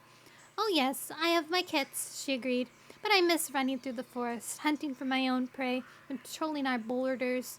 She licked the kit again and then added, and I'm looking forward to taking these three out of the forest for the first time. They look like they'll make fine warriors, Fireheart meowed. The bittersweet memory of Cloudpaw's first expedition, when he went into the snowbound forest and came back with the bowl, rose in Fireheart's mind, and he blinked. He dipped his head to the queens and turned to leave, glancing furtively at Tigerclaw's kit. Couldn't help wondering what sort of warrior he'd be. Bye, he mumbled as he squeezed out of the nursery. He could smell the tempting scents of the fresh kill pile wafting from nearby, but there was one more thing he had to do before he could settle down for his evening meal. He padded across the clearing to Yellowfang's den. The elderly medicine cat was resting in the evening sun, her fur dull and unkempt as usual. She lifted her muzzle to greet him. Hello. Oh, God, I forget how I did her voice. Hello, Fireheart, she rasped. What are you doing here? Looking for Cinderpelt, answered Fireheart. Why? What do you want to... Why? What do you want to know? Cinderpelt's mews... Oh, wait, sorry, that's not Yellowfang, that's Cinderpelt. Why? What do you want to know? Cinderpelt's mew sounded from inside her fern nest, and her gray head popped out. Is that any way to greet your deputy? Yellowfang scolded, her eyes glinting with amusement. It is when he disturbs my sleep, retorted Cinderpelt, clamoring out. He seems determined I shouldn't get any rest these days. Yellowfang narrowed her eyes at Fireheart. Have you two been up to something I should know about? Are you questioning your deputy? Cinderpelt teased. Yellowfang purred. I know you've been up to something, she meowed, but I won't pry. All I know is my apprentice seems back to her old self again, which is good, because she was no use to any cat while she was moping around like a damp mushroom. Fireheart was very relieved to see the two cats sparring with each other as they had done when Cinderpelt was first apprenticed to the medicine cat. Before Silverstream had died, he shifted his paws awkwardly on the sun-baked ground. He had come to tell Cinderpelt that the Shadow Clan cats had gone, but with Yellowfang here it was not easy.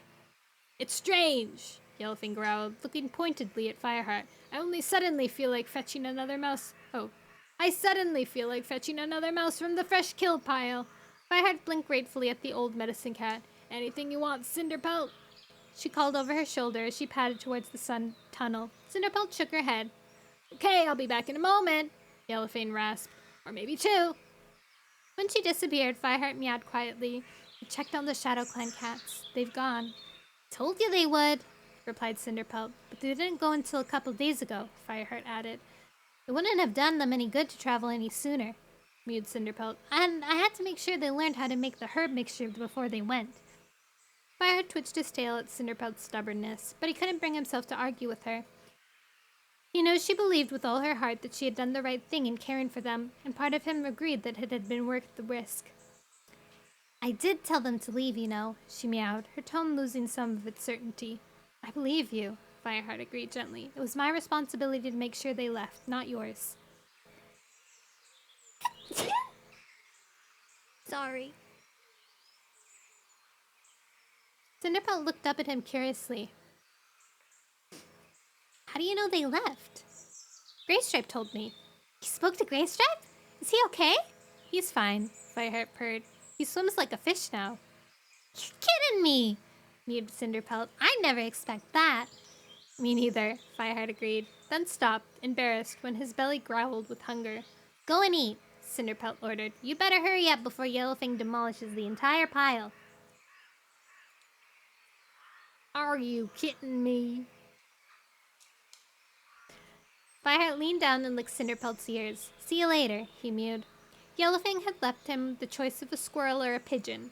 Fireheart took the pigeon and looked around the clearing, wondering where to eat. He sensed Sandstorm watching him, her slender body stretched out and her tail neatly curled over her hind legs. Fireheart felt his heart begin to beat faster. Suddenly, it didn't matter that she wasn't tortoiseshell, and that her eyes were pale green, not amber. Fireheart looked at the pale ginger warrior, the pigeon hanging limply from his jaws, and remembered what Cinderpelt had told him. Live in the present, let go of the past. He knew Spotted Leaf would always remain in his heart, but he couldn't deny the way the fur tingled along his spine at the sight of Sandstorm. He padded across the clearing to join her. As he laid his pigeon beside her and started to eat, he heard her begin to purr. Suddenly, a terrible caterwauling made Fireheart jerk his head up. Sandstorm scrambled to her paws as Mousefur and Thornpaw thundered into the clearing. Their fur was matted with blood, and Thornpaw was limping badly. What? Huh? Fireheart swallowed his mouthful quickly and heaved himself up. What happened? Where's Warning Wing? The other cats gathered behind him, hissing with fear, their fur bristling as they prepared for trouble. I don't know. We were attacked, panted Mousefur. By who? Fireheart demanded. Mousefur shook her head. We couldn't see. We were in the shadows. But what about their scent? Too near the Thunderpath. Couldn't tell, answered Thornpaw, his breath coming in short gasps. Fireheart looked at the apprentice, who was swaying unsteadily on his paws. Go and see Yellowfang, he ordered. White Storm, he called to the white warrior, who was already hurrying from Blue Star's den. I want you to come with us. He turned to Mousefur. Lead us to where this happened. Sandstorm and Dustpelt looked expectantly at Fireheart, waiting to receive orders. You two stay here and guard the camp, he meowed. This might be a trap to lure our warriors away. It's happened before. With Blue Star on her last life, Fireheart knew he had to leave the camp well protected. He charged out of the camp with White Storm at his side and Mousefur panting behind them. Together they scrambled up the ravine and raced into the forest. Fireheart slowed his pace when he saw that Mousefur was struggling to keep up. Quick as you can, he urged. He knew she must be in pain after the fight, but they had to find Running Wing. He had a horrible feeling that this attack must have something to do with Shadow Clan. Little Cloud and Whitethroat had been in ThunderClan territory so recently. Had they tricked him into leading his clan into danger after all? He headed instinctively towards the Thunderpath. No, called Mousefur. It's this way. She brushed past him, quickening her pace, and veered towards the 4 trees. Fireheart and White Storm sped after her. As they raced through the trees, Fireheart realized he had been this way before. This was the trail that Little Cloud and Whitethroat had followed after Blue Star had sent them away for the first time. Had a Shadow Clan raiding party come through the stone tunnel under the Thunderpath? Mousefur skidded to a halt between the 2 towering ash trees. The Thunderpath droned in the distance, its foul stench drifting through the undergrowth. Ahead, Fireheart saw Running Wing's lean brown body lying on the ground ominously still. No! A black and white Tom was bending over the unmoving warrior. With a jolt, Fireheart realized that it was Whitethroat. The Shadow Clan warrior's eyes stretched wide as he saw the approaching cats. No! He began to back away from Running Wing, his legs stumbling with shock. He's dead! He wailed. Excuse me? Fireheart's ears flattened as rage pulsed through him. Was this how Shadow Clan's warriors repaid other clans' kindness? Without stopping to see what White Storm and Mousefur were doing, he let out a furious screech and flung himself at Whitethroat, who shrank away, hissing. Fireheart knocked the Shadow Clan warrior backwards, and Whitethroat landed limply on the ground, offering no resistance, and Fireheart loomed over him. Fireheart stared down, confused, as his enemy crouched helplessly beneath him. His eyes narrowed into terrified slits. While he hesitated, Whitethroat darted away and bolted into a tangle of brambles. Fireheart chased after him, ignoring the thorns that tore at his fur. Shadow Clan warrior must be headed for the stone tunnel. He pushed onwards and caught a glimpse of the tip of Whitethroat's tail as the Tom struggled out of the brambles and into the grass verge. Fireheart emerged a moment later and saw Whitethroat poised on the edge of the Thunderpath. Fireheart hurled towards him, expecting Whitethroat to flee to the tunnel, But Whitethroat took one look at the ThunderClan warrior and raced straight onto the thunder path. Fireheart watched in horror as the terrified cat scrambled blindly across the hard gray surface. A deafening roar sounded in his ears. Fireheart shrank back, screwing his face at the foul-smelling wind of a monster blasted his fur. When it had passed, he blinked open his eyes and shook the grit from his ear fur. A ragged shape was lying motionless on the thunder path. A monster had hit Whitethroat? What?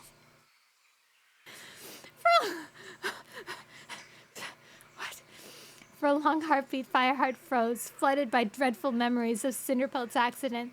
Then he saw Whitethroat stir. Fireheart couldn't leave any cat out there, not even a ShadowClan enemy that had killed one of ThunderClan's bravest warrior. He peered up and down the thunder path. There were no monsters in sight. He scurried across to where Whitethroat lay. The Tom looked smaller than ever, his white chest glistening with blood like fire in the rays of slowly sinking sun. He leaned down as Whitethroat opened his mouth to speak, but the warrior's gurgling mews was drowned as a monster roared past, terrifyingly close, sending a wave of fumes and grit over the two clats. Fireheart sank his claws as well as he could into the unyielding surface and crouched closer to the ShadowClan warrior. Whitethroat opened his mouth again, releasing a thin trickle of blood. He swallowed painfully, sending a juddered spasm through the length of his body. Before he could speak, his eyes focused on a point over Fireheart's shoulder, back towards the woods of ThunderClan territory. Fireheart watched as Whitethroat's eyes glittered with fear before they glazed over for the last time. He spun around to see what had filled Whitethroat's final moments with such terror. His heart lurched when he saw who stood at the edge of the thunder path, the dark warrior who had prowled through so many of his dreams. Tiger Claw! What just happened? They weren't lying that rising action to be leading to the climax. Oh my god. You're reading that passage in horror as heavy metal plays in my ears. My end is really... Oh my god! What the heck? Running Wing is dead? I was so sure Running Wing was like a longtime warrior. What the heck? False promises. False comfort. Oh my god. Jeez Louise. False security, that's it. Feel out of breath. I was like kind of slouching. Another one bites the... Two of them bite the dust. Two of them. I was kind of slouching, kind of like in a relaxed position. And the second that I figured that Running Wing might be dead, I like shot up in my chair. Like I was like I was straight up leaning forward at the edge of my feet.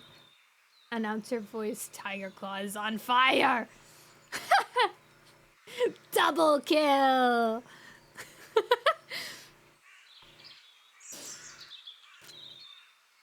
Chapter 16. I can't believe Tiger Claw attacked 3 warriors. Holy, he's OP. He's OP. And he killed one. Chapter 16. Fireheart's claws. Killing frenzy. Killing frenzy. Fireheart's claws felt rooted to the thunderpath as he stared at the cat that had cast a menacing shadow over his life for so long. There was no need for any pretense of shared clan loyalty now. Tiger Claw was an outcast, the enemy of all cats who followed the warrior code. The fiery evening sun bled through the tips of the trees, its orange rays glowing on the dark pelt of the massive tabby. Across the silence of the deserted thunderpath, Tiger Claw sneered at Fireheart. Is causing punny cats to their death the best you can do to defend your territory? Fireheart's mind cleared in a heartbeat, leaving his body pulsing with strength and cold fury. He stared straight into Tiger Claw's eyes as the thundering of another monster stirred his ear fur. He held his ground as it whipped by him, another roaring at its heels, but Fireheart felt no fear. In the fleeting gap between the two monsters, he focused on Tiger Claw and Spring. Tiger Claw's eyes widened with surprise as Fireheart crashed into him, claws unsheathed and hissing with rage. They rolled together across the grass into the cover of the trees. Fireheart drew strength from the familiar sense of the forest, his territory now, not Tiger Claw's, and the pair struggled wildly, flattening the brittle undergrowth and gouging deep scars into the ground with their claws. Fireheart had gotten a good grip on Tiger Claw in his first pounce. He could feel every one of the tabby's ribs. Tiger Claw had lost weight, but his muscles felt hard beneath his thick pelt, and Fireheart quickly realized that exile had not diminished the warrior's strength. Tiger Claw crouched and leaped upwards, twisting in midair. Fireheart felt himself being flung from Tiger Claw's back, felt the impact of the parched ground as he landed on his side. He gasped for air that had been knocked out of his lungs and struggled to his paws. He wasn't fast enough. Tiger Claw pounced on him, pinning him to the ground with claws that seemed to pierce Fireheart to the bone. Fireheart yowled in agony, but the massive Tom held him down, and he smelled the stench of crow food as Tiger Claw stretched his neck forward to hiss in Fireheart's ear. "Are you listening, kitty pet? I will kill you and all your warriors, one by one." Even in the heat of battle, his words sent a chill through Fireheart. He knew Tiger Claw meant what he said. He suddenly became aware of the new noises and smells around him, the rustling of unfamiliar paws and the strange cat scents. They were surrounded. But by whom? Confused by the sense of the Thunderpath, Whitethroat's blood, and his own fear, Fireheart wondered bleakly if this could be the remaining cats from Broken Tail's band of outcasts, who not long ago had helped Tiger Claw attack the ThunderClan camp. Had Whitethroat chosen to join these rogues rather than return to his own disease-ridden clan? In desperation, Fireheart pushed up with his hind legs, his claws raking for a hold on Tiger Claw's belly. His old enemy must have underestimated how strong Fireheart had grown, for his grip loosened and he slithered onto the ground. Fireheart scrabbled away from him, lifting his head in time to see Mousefur and Whitestorm hurl themselves from the undergrowth onto two of the cats that had surrounded them. He glanced back at Tiger Claw, who had sprung to his paws and was rearing onto his hind legs, towering over Fireheart with his teeth bared and his amber eyes gleaming with hatred. He ducked as Tiger Claw lunged, darting forward and turning to swipe the dark warrior on the nose. Beside him, he could hear the yowls and hisses of Whitestorm and Mousefur as they battled with the courage of StarClan, but they were badly outnumbered. As Fireheart dodged Tiger Claw once more, he looked around desperately for any means of escape. Claws raked at his hind legs, and he turned to see one of Tiger Claw's rogues grasping him and snarling viciously. He was skinny and ungroomed like the others, his eyes glittering with spite. Tiger Claw reared up again with a furious hiss. Fireheart was bracing himself for Tiger Claw's blow when he saw a blaze of gray.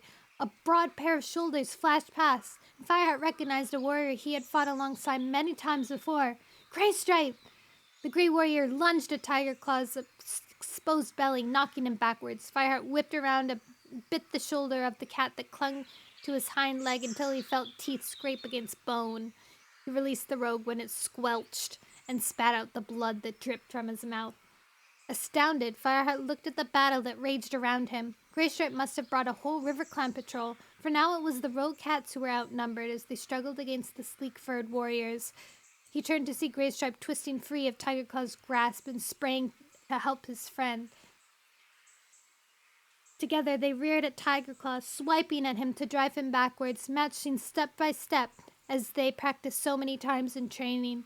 Then, without even exchanging a glance, they lunged as one and forced the massive tabby onto the ground. Tiger Claw let out a muffled hiss as Fireheart pressed his foe's muzzle into the dirt while Graystripe grasped Tabby's shoulder and pounded his flank with his hind legs. Fireheart heard screeches fading into the woods and realized the rogue cats were fleeing the battle. Tiger Claw took advantage of Fireheart's lapse of attention and wriggled free. He fled towards the brambles, spitting with fury, and disappeared among the barbed stems. As the wails of the rogue cats faded away, the warriors shook the dust from their pelts and licked their wounds. Fireheart realized for the first time that Blue Star's son, Stonefur, was among the River Clan cats. "Is anyone hurt badly?" he gasped. A lot of hind legs. They have to, describe every single thing, right? Pew, pew, pew. The cats shook their heads. Even Mousefur, who was still bleeding from the first attack. We should return to our own territory, meowed Stonefur. ThunderClan thanks you for your help. Fireheart dipped his head respectfully. Rogue cats threaten us all, Stonefur replied. We couldn't leave you to fight them alone. Whitestorm shook his muzzle, scattering drops of blood. He looked at Greystripe. It's good to fight beside you again, friend. What brought you here? He heard Fireheart's yowl from 4 trees. We were all patrolling, Stonefur answered for Greystripe. He persuaded us to come and help. Thanks, answered Fireheart warmly. All of you. Stonefur nodded and turned away into the trees. His patrol followed. Fireheart touched Greystripe with his muzzle as he passed, sorry to see him leave and painfully aware that there was no time to say as much as he wanted. See you, Greystripe, he meowed. He felt Greystripe's purr rumbling through his thick coat. See ya, murmured the Grey Warrior. Fireheart shivered as the sun finally disappeared from the forest. He could see Mousefur's eyes shining in the dark, tense with pain. Then he felt a fresh wave of sorrow as he remembered the price that had been paid for the rogue cat's attack. Running Wing's body would be growing cold by now, and this was not the only untimely death Tiger Claw had brought to the forest that day. Fireheart looked at Whitestorm. Can you and Mousefur get Running Wing back to camp without me? The White Warrior narrowed his eyes curiously, but said nothing and nodded. Fireheart twitched his ear. I'll follow you back soon. There's something I must do first. So sad. My nose is so itchy. Okay, now I know why my nose is itchy.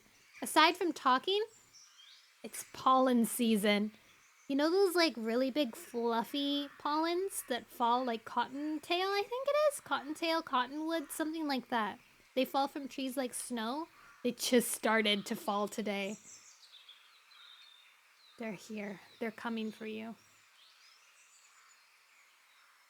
Thing I know for real starts playing Steny here, I realize with the power of friendship and this Glock will defeat you!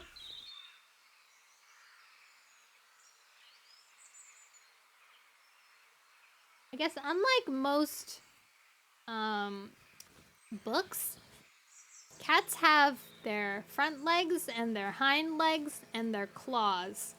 That's all what they can say. If it was like a human fighting, you could at least like maybe like if you had a weapon, you'd have like another weapon. You can kind of like describe a little more. Plus, like, how much do you know about how a cat fights? Have you ever seen a cat fight? They're like a weird blur.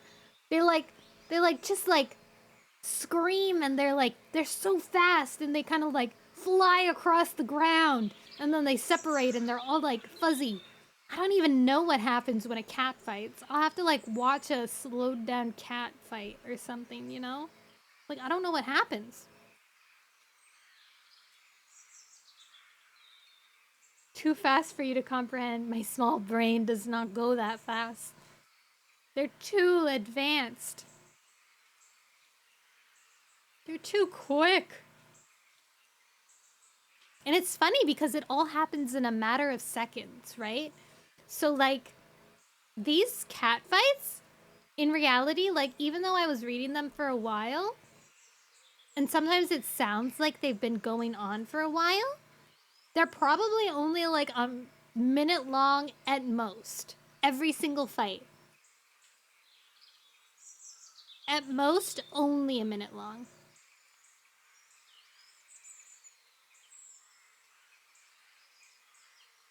My nose was itchy again. Like the very big ones, these like small spits where they fight on like patrol, probably only 15 seconds. I'll be honest, probably only 15 seconds. Too fast. Chapter 17. How long have we been going for? Oh, not even 2 hours. Let's keep going. I might take a break and eat that Mickey lollipop after this chapter. Munchie times! After this one. And then I'll continue. Chapter 17. Yeah! They're so yummy. I don't know about you guys, but that crunch of cold chocolate, like dipped chocolate in ice cream, the crunch of that, oh, so good. Don't know what to eat. Ice cream. Bread. I had a peanut butter and jam sandwich today. Chapter 17. Ooh, fruit. Fresh fruit. Fireheart padded heavily back to the thunder path. The smell of tiger claw and the road cats was still heavy in the air, but he could hear no noise other than the bird song and the whispering in the breeze through the leaves. In the calm after the battle, he noticed how strongly the sense of ShadowClan mingled with the other smells. Had there been other ShadowClan cats, as well as Whitethroat, among the rogues? He wondered if the sickness in the ShadowClan camp was so bad that its warriors were imposing their own exile and joining up with Tiger Claw's band of outcasts for protection. Or perhaps the scent had simply wafted from the territory on the other side of the thunder path. Fireheart stared across the hard gray path at the body of the black and white warrior. If Whitethroat had joined the rogue cats because his clan was too sick to support him, it didn't explain the look of horror on his face when he'd seen Tiger Claw. Why would Whitethroat have been so terrified of Tiger Claw if Tiger Claw were now his leader? With a flicker of guilt, Fireheart suddenly wondered if Whitethroat had stumbled on Running Wing's body by sheer accident after Tiger Claw had led the attack into ThunderClan patrol. But what was he doing in ThunderClan territory? And where was Little Cloud? There were too many questions, and none of the answers made sense. One thing was for certain. Fireheart could not leave Whitethroat's body to be battered by monsters on the thunder path. It was quiet now, and Fireheart crossed the middle and grasped the warrior's scruff in his teeth. He dragged him gently across the verge on the far side, hoping that his clanmates would find him soon and give him an honorable burial. Whatever Whitethroat had done or had not done, StarClan would judge him now. When Fireheart entered the moonlit ThunderClan camp, Running Wing's body lay in the center of the clearing. He looked peaceful, stretched out as if he were asleep. Booster was pacing around the warrior's body, her broad gray head swinging from side to side. The rest of the clan hung back, keeping in the shadows at the edge of the clearing. The air was thick with distress. The cats weaved silently among the other one, glancing anxiously at their leader as she padded back and forth, muttering under her breath. She did not even try to control her grief, as she would have done once. Fireheart remembered how quietly she had mourned for her old friend and deputy Lionheart many moons ago. She showed none of that silent dignity now. Fire could feel the clan watching him as he approached their leader. Booster looked up, and he felt a stab of alarm when he saw that her eyes were clouded with fear and shock. "They say the Tiger Claw did this," she rasped. It might have been one of his rogues. "How many are there?" "I don't know," Fireheart admitted. It had been impossible to count in the thick of battle.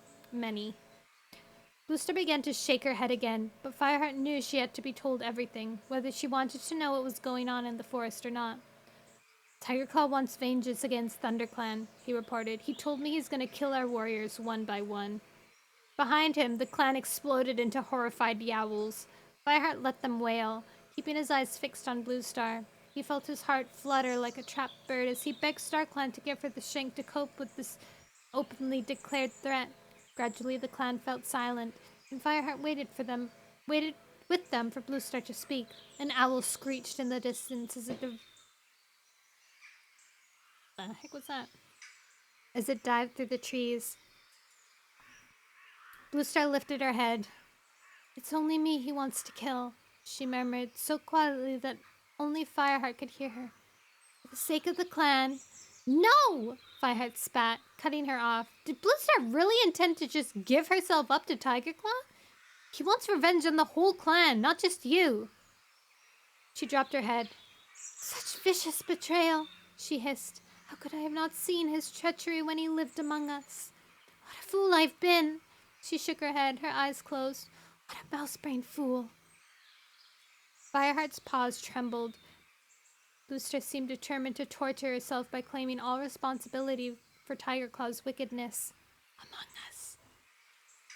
With a sickening jolt, he realized he would have to take charge. We must make sure the camp is guarded day and night from now on. Longtail. He looked over at the striped warrior. You will sit guard till moon high. Then he swung his head towards Frostfur. You will take over then. The two cats nodded, and Fireheart bent his head towards Running Wing's body. Mousefur and Rakenfur can bury Running Wing at dawn. Bluestar will sit vigil with him until then. He glanced at his leader, who was staring blankly at the ground, and he hoped that she'd heard him. I will join her, meowed Whitestorm.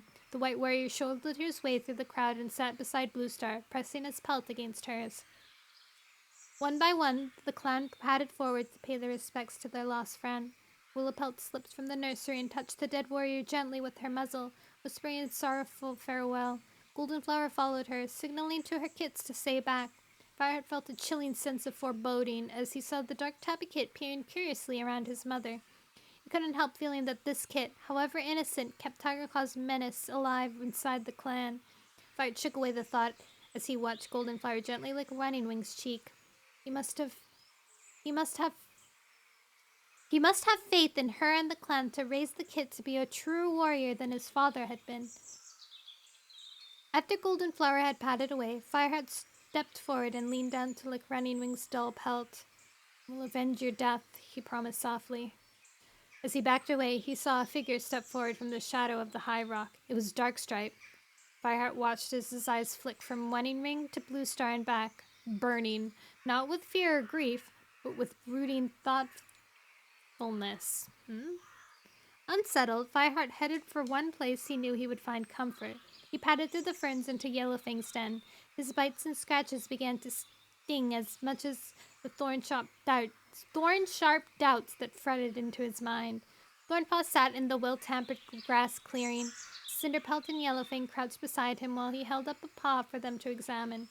Cinderpelt peeled a wad of cobwebs away from the pad, making Thornpaw grimace. Still bleeding, the apprentice medicine cat reported. Should have stopped by now. Oh wait, it should have stopped by now, rasped Yellowfang.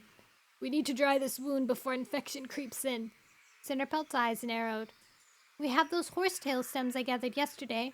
What if we dip some of sap into the cobwebs before we bind them into the paw? That might stop the bleeding.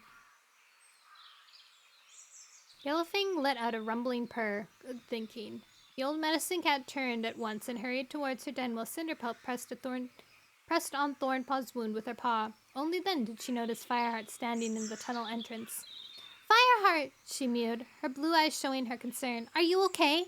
Just a few scratches and a bite or two, Fireheart replied, padding forward to join them.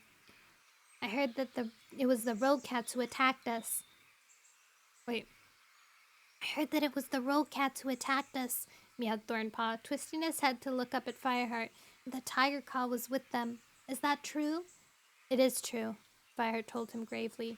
Cinderpelt glanced at Fireheart, and then shook the ginger apprentice's paw. Here, press on this. Me? mewed Thornpaw in surprise. It's your paw. Hurry up, or you'll have to change your name to No Paw. Thornpaw lifted his paw higher and clamped his jaw carefully around the wound. Bluestar should never have let Tiger Claw leave the clan, Cinderpelt mewed quietly to Fireheart. She should have killed him while she had the chance. Fireheart shook his head. She would never have killed him in cold blood. You know that. Cinderpelt didn't argue. Why has he come back now? And how could he kill a warrior he once fought beside? He told me he's going to kill as many of us as he can, Fireheart meowed darkly. Thornpaw let out a muffled mew, and Cinderpelt's whiskers quivered with shock. I do have a TikTok account and a YouTube and a YouTube account where I upload my VODs. But I don't really put anything on my TikTok. I mean, I should. And my YouTube's mostly for VODs. Yeah. I always update my Warrior Cat readings for it, though. I don't have, time to video edit. You know? It takes time. TikTok is an amazing way to gain people. Maybe I'll try something or a something or another. Anyways. Where was I?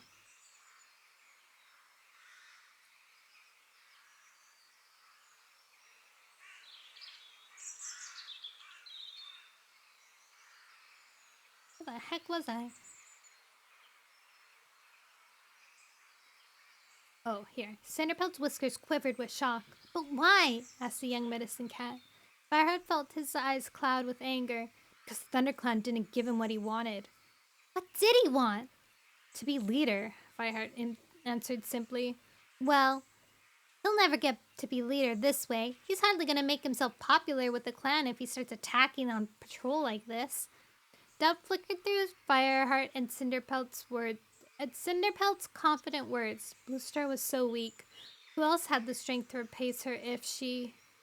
Fireheart winced. He knew the clan's deep fear of the massive Tom and his rogue cats. They might prefer to accept Tigerclaw as their leader rather than allow ThunderClan to be destroyed fighting him. Do you really believe that? He pressed. The noise of Yellowfang's paw steps as she returned from her den startled them, and all three cats turned. A wad of cobwebs dangled from the old medicine cat's jaw. She dropped them beside Cinderpelt and meowed. Believe in what? The Tigerclaw would never become the clan leader, Cinderpaw explained. Yellowfang's eyes darkened, and she didn't speak for several long heartbeats. I think Tigerclaw has the strength of ambition to become whatever he wants to be, she meowed at last. That's ominous. That was a short chapter. My nose is itchy. But yeah, I've uploaded. There's like a new feature in Twitch where you can upload clips straight onto YouTube. So I've been doing that, but where was I getting with that? My head, it's empty. Oh, I've only put them on YouTube, not on TikTok. But I do get a lot more views on TikTok because I guess people flip through it so fast. I just don't know what to tag things as. Oh well. I guess I'll just toss them out into the wild, the free wild. Maybe mark more of my streams. You don't need tags as important. Really? Tags aren't important? Wow. Okay. I guess it's like algorithm, right? Just make sure it's funny. I hope so. You know what I wish I did? I wish that I marked every single dad joke I did. Every single dad joke I did on stream, I wish I marked it and then upload them. But now they're lost forever. Welcome back, cat! That would have been good. Start now. Okay, we'll start now. You could clip? That would be lovely. Don't feel like you're obligated, though. I need to see if I could get something to clip. Clap, clap, clap, clap, clap. Hydrate. Okay.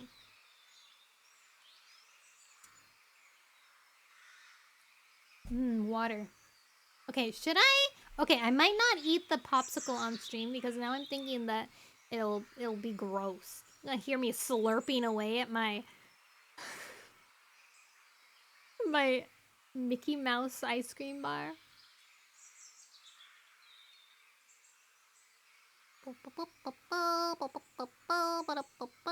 Yummy. Yummy.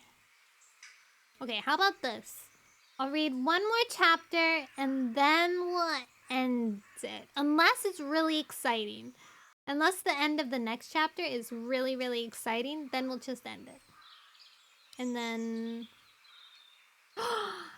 Guys, I found a new game I want to play. And I know I shouldn't. I shouldn't play it. I should just continue with Subnautica. It's called Volcano Princess. Little question, I don't know if I asked you this, but do you physically have the book or e-reading? I'm e-reading right now, but I do physically have the books. They're just like boarded up in like boxes in my storage. I have all of the first series. What in the world is... I think it was a demo I was going to play, but I didn't get to it. Volcano Princess, it's almost like a princess raising thing, except it also has like fighting and like a whole bunch of other things. It looks really cool. But yeah, I have the first series, I have maybe 2 or 3 of the second series, and then I have all of the third series. Be watching like a hawk for funny moments from now on to Cliff. Aw, you're so sweet. Again, don't feel like you're obligated, and if you wind up forgetting, then don't worry about it. Yeah, so I guess on Friday we'll see whether or not I succumb to the temptation. Alright, last chapter. Unless it's good at the end. Chapter 18. Not as long as Fireheart is alive, Cinderpelt argued. Fireheart felt warmed by her faith in him and was about to respond when Thornpaw complained, his words muffled. I'm still waiting, you know. Not for long, answered Yellowfang briskly. Here, Cinderbelt, you make use of these cobwebs while I see to Fireheart's wounds. She nudged the cobwebs closer to Cinderpelt and led Fireheart away to her den. Wait here, she ordered, and disappeared inside. She emerged with a mouthful of well-chew herbs. Now, where does it hurt? This one's the worst. This one's the worst, answered Fireheart, twisting his head to point to a bite on his shoulder. Right, meowed Yellowfang. She began to rub in some of the herb mixture with a gentle paw. Blue Star's very shaken, she murmured, not looking up from what she was doing. I know, Fireheart agreed. I'm going to organize more patrols at once. They may calm her. May help calm the rest of the clan, too, Yellowfang remarked. They're really worried. They should be. Fireheart winced as Yellowfang pressed the herbs deep into his wound. How are the new apprentices coming along? She asked, her voice deceptively casual. Fireheart knew the old medicine cat was offering advice in her wise and indirect fashion. I'll speed up their training, starting at dawn, he told her. Sorrow caught in his throat as he thought of Cloudpaw. The clan needed him now more than ever. No matter what the white apprentice had thought of the warrior code, no cat could deny that he was a brave and skillful fighter. Yellowfang stopped massaging his shoulder. Have you finished? Nearly. Oh, nearly. I'll just put one of those scratches. Oh, I'll just put a little on those scratches, then you can go. The old cat blinked at him with wide yellow eyes. Have courage, young Fireheart. These are dark times for ThunderClan, but no cat could do more than you have. As she spoke, there was a low rumble of thunder in the distance, a hint of menace that sent a chill through Fireheart's fur in spite of the medicine cat's encouragement. When he returned to the main clearing, his wounds numbed by Yellowfang's healing herbs, Fireheart was surprised to find many of the cats still awake. Blue Star, White Storm, and Mousefur crouched silently beside Running Wing's body, their grief made plain by their lowered heads and tense shoulders. The other cats lay in small groups, their eyes blinking in the shadows and their ears twitching nervously as they listened to the noise of the forest. Fireheart lay down at the edge of the clearing. The stifling air made his fur prickle. The whole forest seemed to be waiting for the storm to break. A shadow moved near the edge of the clearing. Fireheart swung his head around. It was Darkstripe. Fireheart beckoned the striped warrior closer with his tail. Darkstripe slowly padded towards him. I want to take you out on a central patrol. Oh, wait, sorry, that was Fireheart. I want to take you out on a second patrol as soon as the dawn patrol returns tomorrow, Fireheart meowed.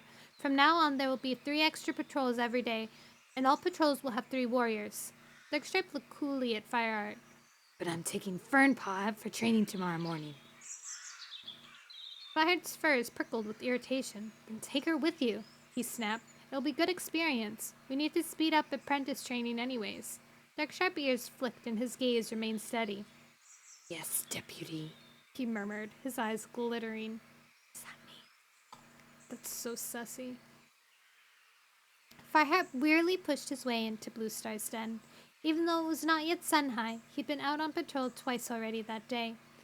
He would be taking Whitestorm's apprentice, Brightpaw, out hunting this afternoon. The days since Running Wing's death had been busy. All the warriors and apprentices were exhausted trying to keep up with the new patrols. With Willowpelt and Goldenflower in the nursery, Whitestorm reluctant to leave his leader's side, Cloudpaw gone, and Running Wing dead, Fireheart barely had time to eat and sleep. Bluestar crouched in her nest, her eyes half closed, and for a moment Fireheart wondered if she had caught the Shadow Clan sickness. Her fur was even more matted, and she sat with the stillness of a cat who could no longer care for itself, but waited silently for death. Bluestar. Fireheart quietly called out her name. The old she-cat turned her head slowly towards him. We've been patrolling the Fullers constantly, he reported. There's been no sign of Tiger Claw and his rogues. Bluestar looked away without answering. Fireheart paused, wondering whether to say more, but Bluestar had drawn her paws further under her chest and closed her eyes. Disheartened, Fireheart dipped his head and backed out of the cave. The sunlit clearing looked so peaceful that it was hard to believe the clan faced any dangers. Breakenfur was playing with Willowpelt's kits outside the nursery, flicking his tail for them to chase, while Whitestorm rested in the shade beneath the high rock. Only the fact that the White Warrior's ears were pricked towards Bluestar's den betrayed the strain the warrior clan was the clan was under.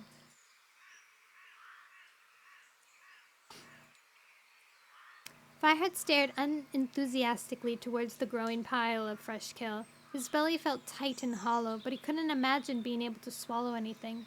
He spotted Sandstorm eating a piece of fresh kill. The sight of her sleek orange pelt was an unexpected pleasure, and Fireheart suddenly couldn't help thinking how much he'd enjoy her company while he was out hunting with Brightpaw. The thought restored Fireheart's appetite, and his belly growled with anticipation of the chase. He would leave the fresh kill for others to share. At that moment, Brightpaw trotted into camp with Mousefur, Frostfur, and Halftail. They were bringing water-soaked moss for the queens and elders. Brightpaw carried her dripping bundle towards Bluestar's den while under Whitestorm's appreciative eyes. Fireheart called across to Sandstorm. Promise you'd catch us a rabbit whenever I asked. You up for coming hunting with Brightpaw and me? Sandstorm looked up. Her green eyes shone with an unspoken message that made Fireheart's pelt glow warmly than the rays of the sun ever could. Okay, she called back, and quickly gulped down the last mouthful of food. Still licking her lips, she trotted towards Fireheart. They waited side by side for Brightpaw, and although their pelts barely touched, Fireheart could feel his fur tingle. Are you ready to go hunting? Fireheart asked Brightpaw as soon as she emerged from Bluestar's den. Now? Mewed Brightpaw, surprised. I know it's not sun high yet, but we can leave now if you're not too tired. Brightpaw shook her head and hurried after them as Fireheart and Sandstorm raced the gorse tunnel out into the forest. With Brightpaw on his heels, Fireheart followed Sandstorm up the ravine and into the woods, impressed at the way her muscles flexed smoothly under the pale ginger coat. He knew she must be as tired as he was, but she kept up a quick pace through the undergrowth, her ears pricked and her mouth open. I think we found one, she hissed suddenly, dropping into the hunting crouch. Brightpaw opened her mouth to scent the air. Fireheart stood still while Sandstorm drew herself silently through the bushes. He could smell the rabbit and hear it snuffling in the undergrowth beyond the lump of ferns. Sandstorm suddenly shot forward, making the leaves rustle as she sped through them. Fireheart heard the rabbit's hind legs pound against the parched ground as it tried to escape. Leaving Brightpaw behind, he leaped instinctively, swerving around the ferns and chasing it through the undergrowth and across the forest floor as it bolted away from Sandstorm's sharp claws. He took its life with one sharp bite, uttering a silent prayer to thank StarClan for filling the forest with prey, even if they hadn't sent rain for so long. The storm that had been promised by rumbles of thunder a few evenings ago had not come, and the air was as brittle and stifling as ever. Sandstorm skidded to a halt beside Fireheart and crouched over the rabbit. He could hear her panting, His own breaths were coming in gasps, too. Thanks, she meowed. I'm a bit slow today. Me too, Fireheart admitted. You need a rest, Sandstorm meowed gently. We all do. Fireheart felt the warmth of her green gaze. But you've been twice as busy as everyone else. There's a lot more to do. Fireheart forced himself to add, and I don't have to spend time training Cloudpaw anymore. Cloudpaw's loss disturbed him more and more. He had been half hoping the young cat would turn up at the camp, having found his way back on his own, but there had been no sign of him since the monster had taken him away. As Fireheart began to give up hope of ever seeing his apprentice again, his awareness that he'd lost 2 apprentices, Cinderpelt as well as Cloudpaw, wreathed his mind in thorns. How could he take on the responsibilities of deputy when he couldn't handle his duties as a mentor? By giving himself more patrols and hunting missions than any other cat, Fireheart knew he was trying to prove himself to the rest of the clan and to push away his own private doubts about his ability as a warrior. Sandstorm seemed to sense Fireheart's anxiety. I know there's a lot to do. Perhaps I can help some more. She glanced up at him, and Fireheart thought he detected a hint of bitterness in her mew as she added, After all, I don't have an apprentice either. Seeing Dustpelt with Ashpaw must have prickled at her pride, and Fireheart felt a twinge of guilt. I'm sorry, he began, but tiredness had clouded his brain, and he realized too late that Sandstorm would have no idea that he had chosen the mentors. She would have assumed, along with the rest of the clan, that Blue Star had made the decision. Sandstorm stared at him, bewildered. Sorry about what? Blue Star asked me to choose the mentors for Fernpaw and Ashpaw, Fireheart confessed, and I chose Dustpelt instead of you. He anxiously searched Sandstorm's face for a trace of irritation, but she gazed steadily back at him. You'll make a great mentor one day, he went on, desperate to explain, but I had to choose Dust. It's okay, she shrugged. I'm sure you had your reasons. Her tone was casual, but Fireheart couldn't help but noticing the fur prickling along her spine. An awkward silence stretched between them until Brightpaw pushed her way through the undergrowth behind them. Did you get it? She panted. Suddenly, Fireheart realized how tired the apprentice looked, and remembered how hard it had been to keep up with the bigger, stronger warriors when he was training. He nudged the dead rabbit towards Brightpaw with his nose. Here, you have first bite, he offered. I should have given you time to eat before we left camp. As Brightpaw gratefully began to eat, Sandstorm caught his eye. Perhaps you could order fewer patrols, she suggested doubtfully. Everyone's so tired, and we haven't seen Tiger Claw since Running Wing died. Fireheart felt a twinge of regret. He knew she couldn't really believe her hopeful words. The whole of ThunderClan knew that Tiger Claw would not give up so easily. Fireheart had seen the tension in the warriors' lean bodies as they patrolled with him, their ears always pricked, their mouths always open, tasting for danger. He had also sensed their growing frustration with their leader, who was needed more than ever to unite her clan against the invisible threat, but Blue Star had hardly left her den since the vigil for Running Wing. We can't cut down our patrols, Fireheart told Sandstorm. We need to be on guard. Do you really think Tiger Claw would kill us? Brightpaw mewed, looking up from her meal. I think he'll try. Does Blue Star think? Or what does Blue Star think? Sandstorm asked the question tentatively. She's worried, of course. Fireheart knew he was being evasive. Only he and Whitestorm understood how completely Tiger Claw's return had swept Blue Star back into the dark and tortured place she had been in after the treacherous warrior had tried to murder her.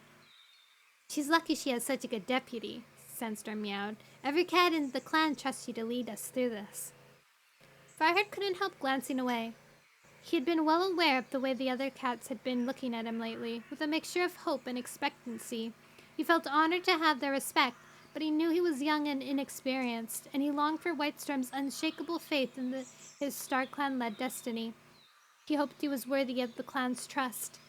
I'll do my best, he promised. Clan couldn't ask for more than that, Sandstorm murmured. Fireheart looked down at the rabbit. Let's finish this and find something else to take home. When the 3 cats had eaten, they moved on, heading towards the 4 trees. They traveled without speaking, wary of betraying their presence in the forest to any watching eyes. Tiger Claw around, Fireheart felt as if the ThunderClan cats were the hunted as well as the huntees. Hunters? An unfamiliar cat scent hit his nostrils. as they neared the slope that led down to the 4 trees, and his fur bristled. Sandstorm had clearly smelt it too, for she froze, arching her back, her muscles tensed. Quick! Fireheart hissed. Up here! Pawed his way up a sycamore tree. Sandstorm and Brightpaw followed, and the 3 cats crouched on the lowest branch and peered down at the forest floor. Fireheart saw a shadow weaving through the ferns, dark and slender. 2 black ears poked above the fronds. There was something about the shape of them that stirred a distant memory. Not unpleasant. Was it a cat they had helped from one of the other clans? But with Tigerclaw's dark, plotting presence in the forest, there was no way of knowing which cats were to be trusted. All strangers were enemies. Fireheart flexed his claws, preparing to pounce. Beside him, Sandstorm quivered with anticipation, and Brightpaw stared on, her small shoulders tense. As the stranger padded under the ash tree, Fireheart let out a vicious yowl and dropped onto its back. The black cat screeched with surprise and rolled over, knocking Fireheart to the ground. Fireheart leaped nimbly to his paws. He had felt the size and strength of this cat in his first pounce, and he knew it would be an easy chase-off. He faced the cat, arching his back, and gave a warning hiss. Sandstorm leaped down from the tree, Brightpaw right behind her, and Fireheart saw the black cat's eyes wide in panic as it realized it was outnumbered. But Fireheart was already letting the fur lie flat on his shoulders. His first instinct had been right. He recognized this intruder. And from the looks on the cat's face, which turned from panic to relief in a single heartbeat, the intruder recognized Fireheart too.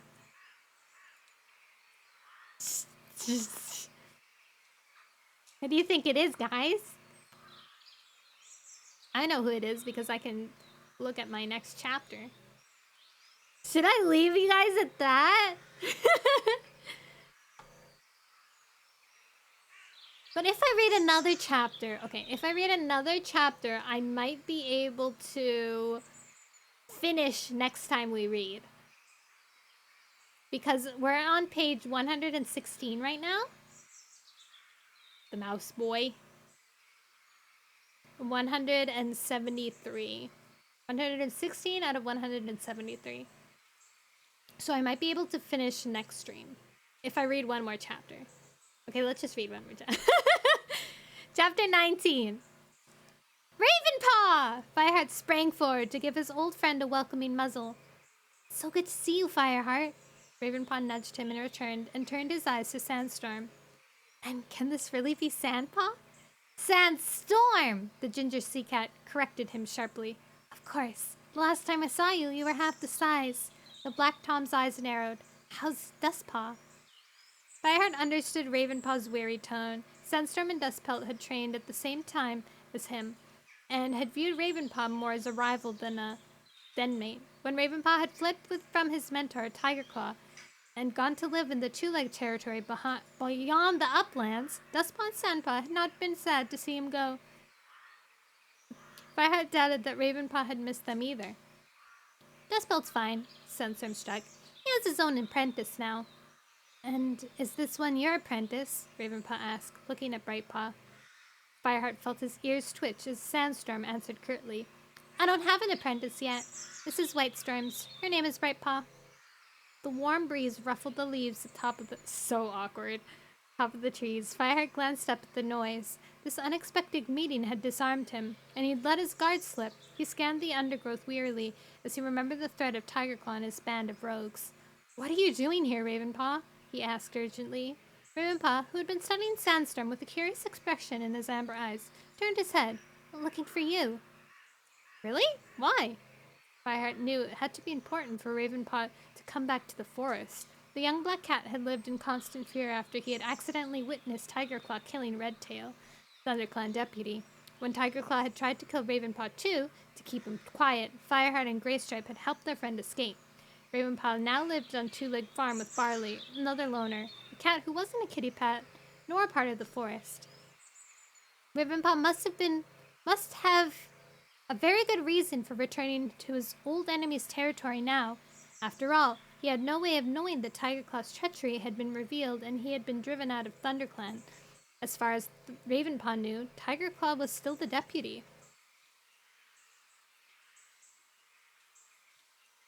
Also, I just read your message, Wyvern. You're gonna volunteer to watch kids at summer camp? That's so cute! You love kids? I love kids. They're so sweet and fun and silly and goofy. Things they say. You'll have to tell me all the funny stories when you come back. Let's see.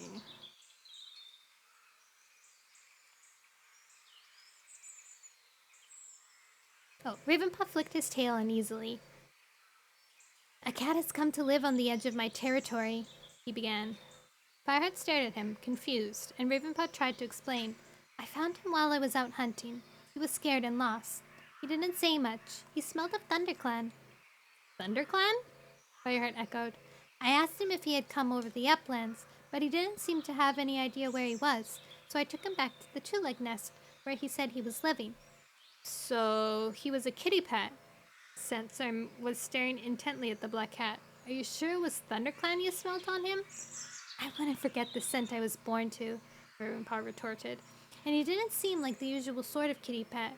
In fact, he didn't seem at all pleased to be back with his two legs. A glimmer of excitement sparked in Fireheart's belly, but he forced himself to stay silent until Ravenpaw had finished his story. I couldn't get his scent out of my mind. I went back to the two-leg nest to speak with him again, but he was shut in. I tried to talk to him through a window, but the two-leg chased me away. What color was this cat? Fireheart felt Sandstorm glance sharply at him. White, replied Ravenpaw. He had a fluffy white pelt. But that sounds like Cloudpaw. It was Brightpaw who spoke. Then you know him, Ravenpaw meowed. Was I right? Is he a ThunderClan cat? Fireheart hardly heard Ravenpaw's words. Cloudpaw was safe. He began to circle his old friend, his paws tingling with joy and relief. Was he okay? What did he say? Oh, well, stammered Ravenpaw, turning his head to follow Fireheart as he patted around him. Like I said, the first time I met him, he seemed utterly lost. That's not surprising. He'd just been outside ThunderClan territory before. Oh, he's never been outside ThunderClan territory before. Fireheart weaved impatiently around Sandstorm and Brightpaw. He hasn't made his journey to Highstones yet. There's no way he'd know he was so close to home. Sandstorm nodded, and Ravenpaw remarked, that would explain why he was so upset. He must have thought... Upset? Fireheart stopped pacing. Why? Was he hurt? So I have a question of what for you. What do you think about your first 1,000 followers? I don't have 1,000 followers yet! But I love everyone who's currently here. Anos. Your name sounds like the name of a god. Like something all-powerful. GG!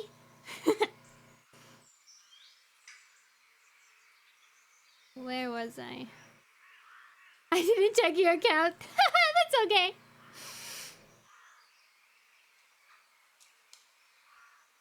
But we're working our way up there.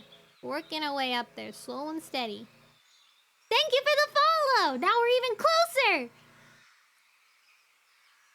So we are favorites! The first.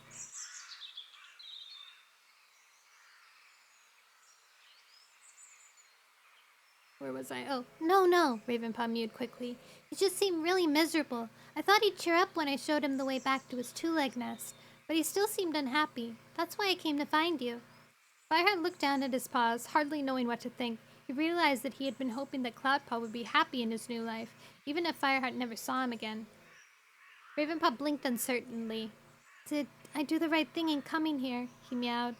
Has this, Cloudpaw been banished from the clan? Fireheart bravely met Ravenpaw's gaze. The black cat had risked his life coming here. He deserved an explanation.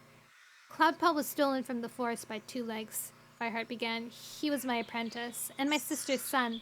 He's been missing for a quarter moon. I was beginning to think I'd never see him again. Sandstorm glanced quizzically at Fireheart.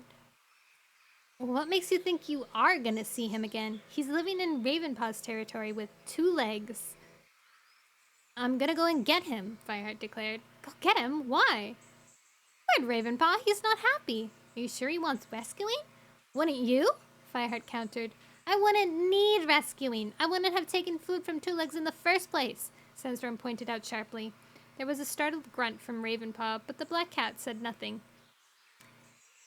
It would be good to have him back in the den, Brightpaw put in. But Fireheart hardly heard her. He stared at Sandstorm, the fur on his neck bristling with anger. To be honest, I just thought that you were like that AI. What? What AI? The cute AI girl? Do you play Valorant or Genshin Impact? I do play Genshin. I've been playing Star Rail recently. This day is my Warrior Cat reading stream day, though. I read Warrior Cats on Wednesdays. No! Oh.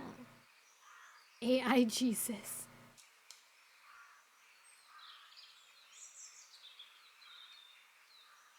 Wait. You think cloudpaw deserves to be left there, unhappy and alone? He spat. Just because he made a stupid mistake? Sandstorm snorted impatiently. That's not what I'm saying. You don't even know for sure he wants to come back.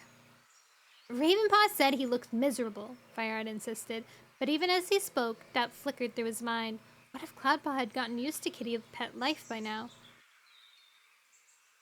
Ravenpaw only spoke to him once, Sandstorm turned to Ravenpaw. Did he look upset when you saw him in the two-leg window? Ravenpaw's whiskers twitched uncomfortably. It's hard to say. He was eating. Sandstorm whipped her head back to Fireheart. He's got a home, he's got food, and you still think he needs rescuing. What about the clan? They need you. Cloudpaw sounds like he's safe. I say leave him there.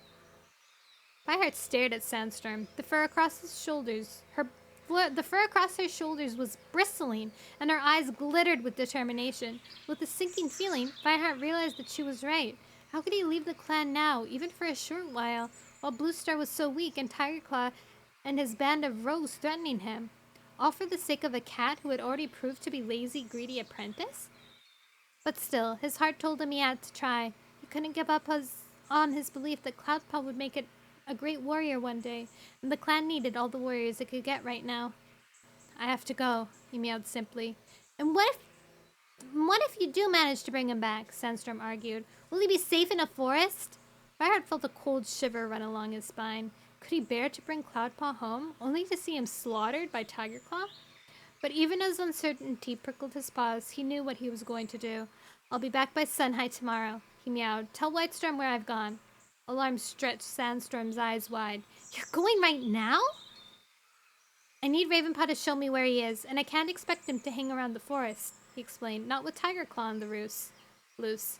Ravenpaw's tail fluffed up with sudden fear. What do you mean, on the loose? Sandstorm shot Fireheart a wiry look. Come on, Fireheart meowed to the black cat. I'll explain as we go. The sooner we get moving, the better. You're not going without me, Sandstorm told him. It's a mouse-brain journey, but you'll need all the help you can get if you bump into Tigerclaw or a Wind Clan patrol. Fireheart felt a surge of joy at Sandstorm's words. He glanced gratefully at her and turned to face Brightpaw. Will you go back to camp and tell Whitestorm where we've gone? He asked the apprentice. He knows Ravenpaw. Brightpaw's eyes flashed with alarm, but she blinked it away and dipped her head. Of course! Go straight back home and keep your ears low, Fireheart offered her, feeling a twinge of worry at leaving the young cat to travel alone. I'll take care, Brightpaw promised him earnestly. She turned and vanished into the undergrowth. Fireheart pushed away his anxiety about the apprentice and began to trek through the ferns. Sandstorm and Ravenpaw fell in step beside him, and he was reminded of all the times he had hunted in the forest with Ravenpaw and Graystripe. But as the shifting forest air pressed down on him and his fur prickled with anticipation of the journey ahead, he couldn't help wondering if he was leading them all into disaster. What the heck is that noise? Gives you some answers reading the holly texts in some sense. Oh. It's like every time they stop using the machinery they're using outside, there's like a bang. Scary. The three cats raced through the 4 trees and climbed into Wind Clan territory. My dog. Can you hear her? Fireheart remembered the last time he had been here with Bluestar.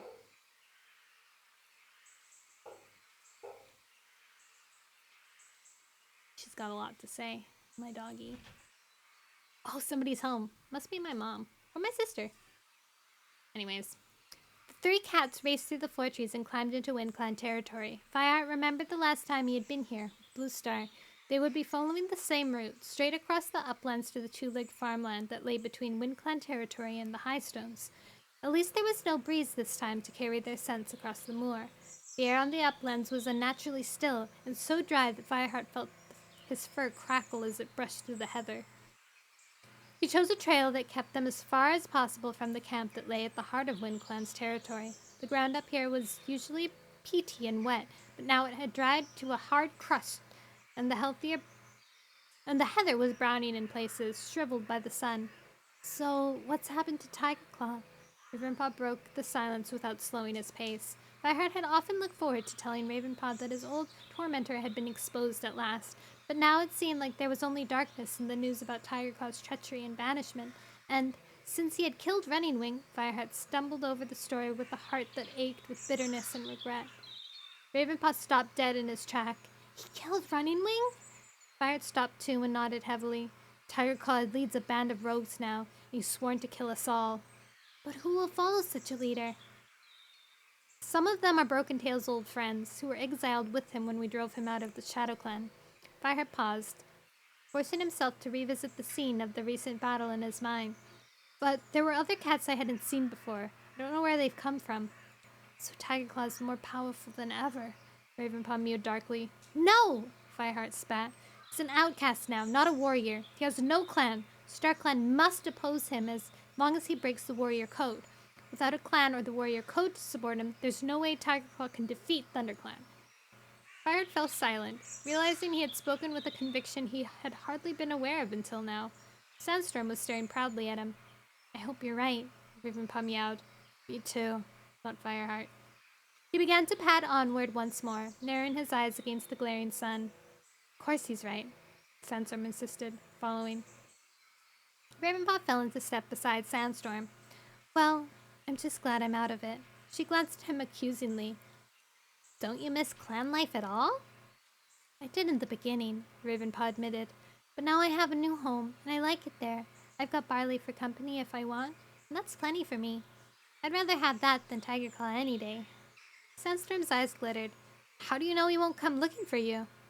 Ravenpaw's ears twitched. Tigerclaw has no idea where you are, Fireheart told him quickly. He flashed a warning glance at Sandstorm. Come on, let's get out of WindClan territory. He quickened his pace until they were racing through the heather too fast to speak. He avoided the swath of gorse where he and Blue Star had met Mudclaw, and instead led them in a bored circle across the open moor. The barren hillside offered no protection from the sun, and Fireheart felt as if his pelt were on fire by the time he reached the slope that led down to Two-Leg territory. The valley stretched out below them, patched with meadows and paths that Two-Leg nests like dappled coats of tortoiseshell. The WindClan cats must have been keeping out of the heat in their camp, he meowed, puffing as they ran down the hillside. Let's hope the rest of the journey is this easy. They reached the corpse? They reached a copse of trees, and Fireheart welcomed the cool shade and the familiar woodland smells. High above them, two buzzards circled with high-pitched calls. Noises.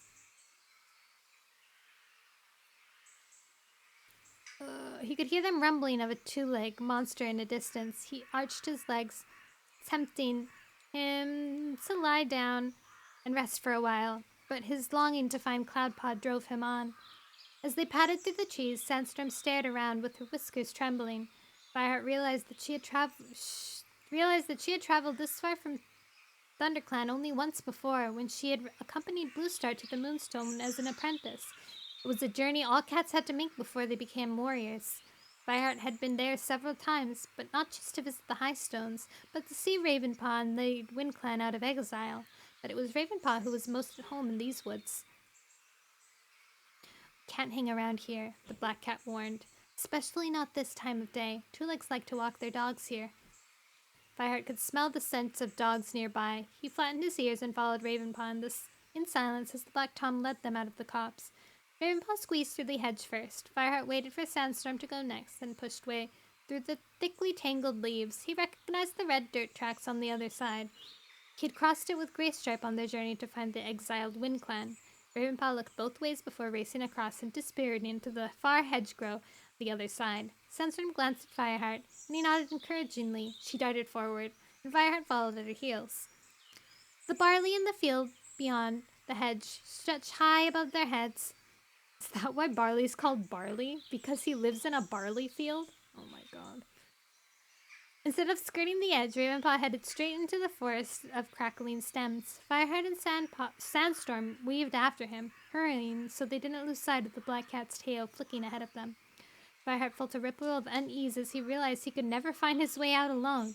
He had lost all sense of direction, with nothing to see but the endless golden stems and a strip of clear blue sky above.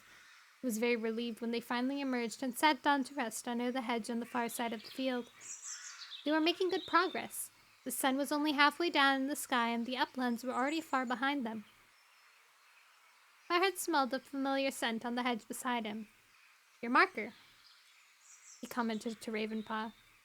This is where my territory begins. Ravenpaw swung his head around, signaling that the wide sweep of fields ahead of them was where he lived and hunted. Then, Cloudpaw's near here? There's a dip on the other side of that rise, Ravenpaw told her, pointing with his nose. The two-leg nest is there. Fireheart suddenly felt the fur on his spine tingle. What was that smell? He froze and opened his mouth to let in the scent reach the glands inside. Beside him, Ravenpaw had lifted his nose, his black ears prickled and his tail flicking nervously. His eyes widened in alarm. Dogs! He hissed. Well, that's the end of the chapter. Chapter 20! We're not gonna keep going. That's it! That's where we end! We're gonna end on dogs chasing them to maybe their death. Maybe. Ooh.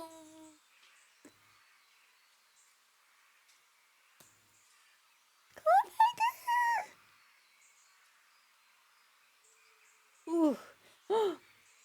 Battle Royale! Battle Royale! The pups be wilding. They're out chasing kitty cats. I feel like the dogs in this book. Or maybe I was gonna say that I don't think dogs can smell that good, but then I realized dogs can smell that good. My dog just can't smell that good. My dog can only see, apparently.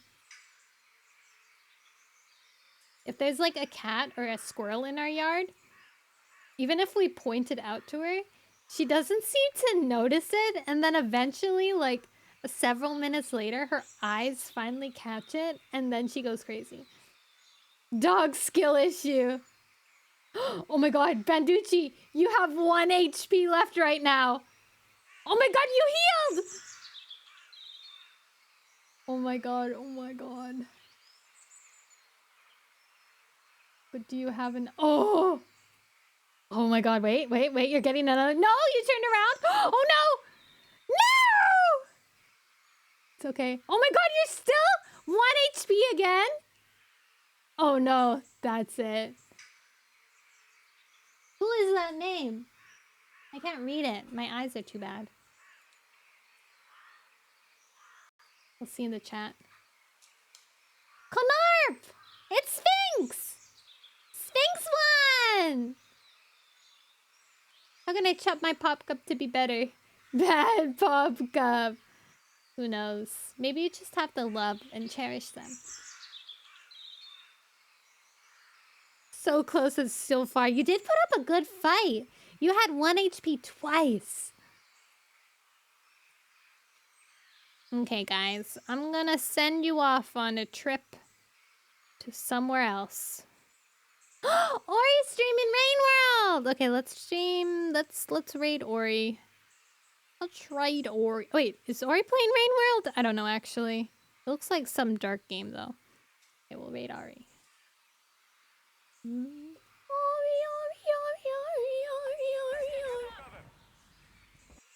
Oh, Ari's playing Call of Duty! Oh my god, Chipsama's there. I see you, Chipsama. Yeah, Papa Cup, do better or you get the butter! Not the butter. Okay, guys, thank you so much for tuning in today on Warrior Cat Wednesday. Next week, we'll finish the book. Next stream is Friday, where either we'll continue Subnautica or I'll cave in and play Volcano Princess. We'll see. We'll see how I'm feeling. Thank you. Thank you guys. There was like a really intense moment in there in that last chapter. Not last chapter, that last session. Okay. We've got what do we got? Got a few seconds left. Make sure you guys get up, have a stretch yourself, get some food, drink. Dark Warrior, did you get your toothpaste? Because you should brush your teeth if it's night for you. And everyone else should as well. And floss. And if it's day for you, put on sunscreen, even if it's snowy. You did! Yahoo! Excellent. Excellent. Remember, guys, moderation is the key to true happiness. I love you. Oh, boy. Good, I'm glad. Oh, they're gone.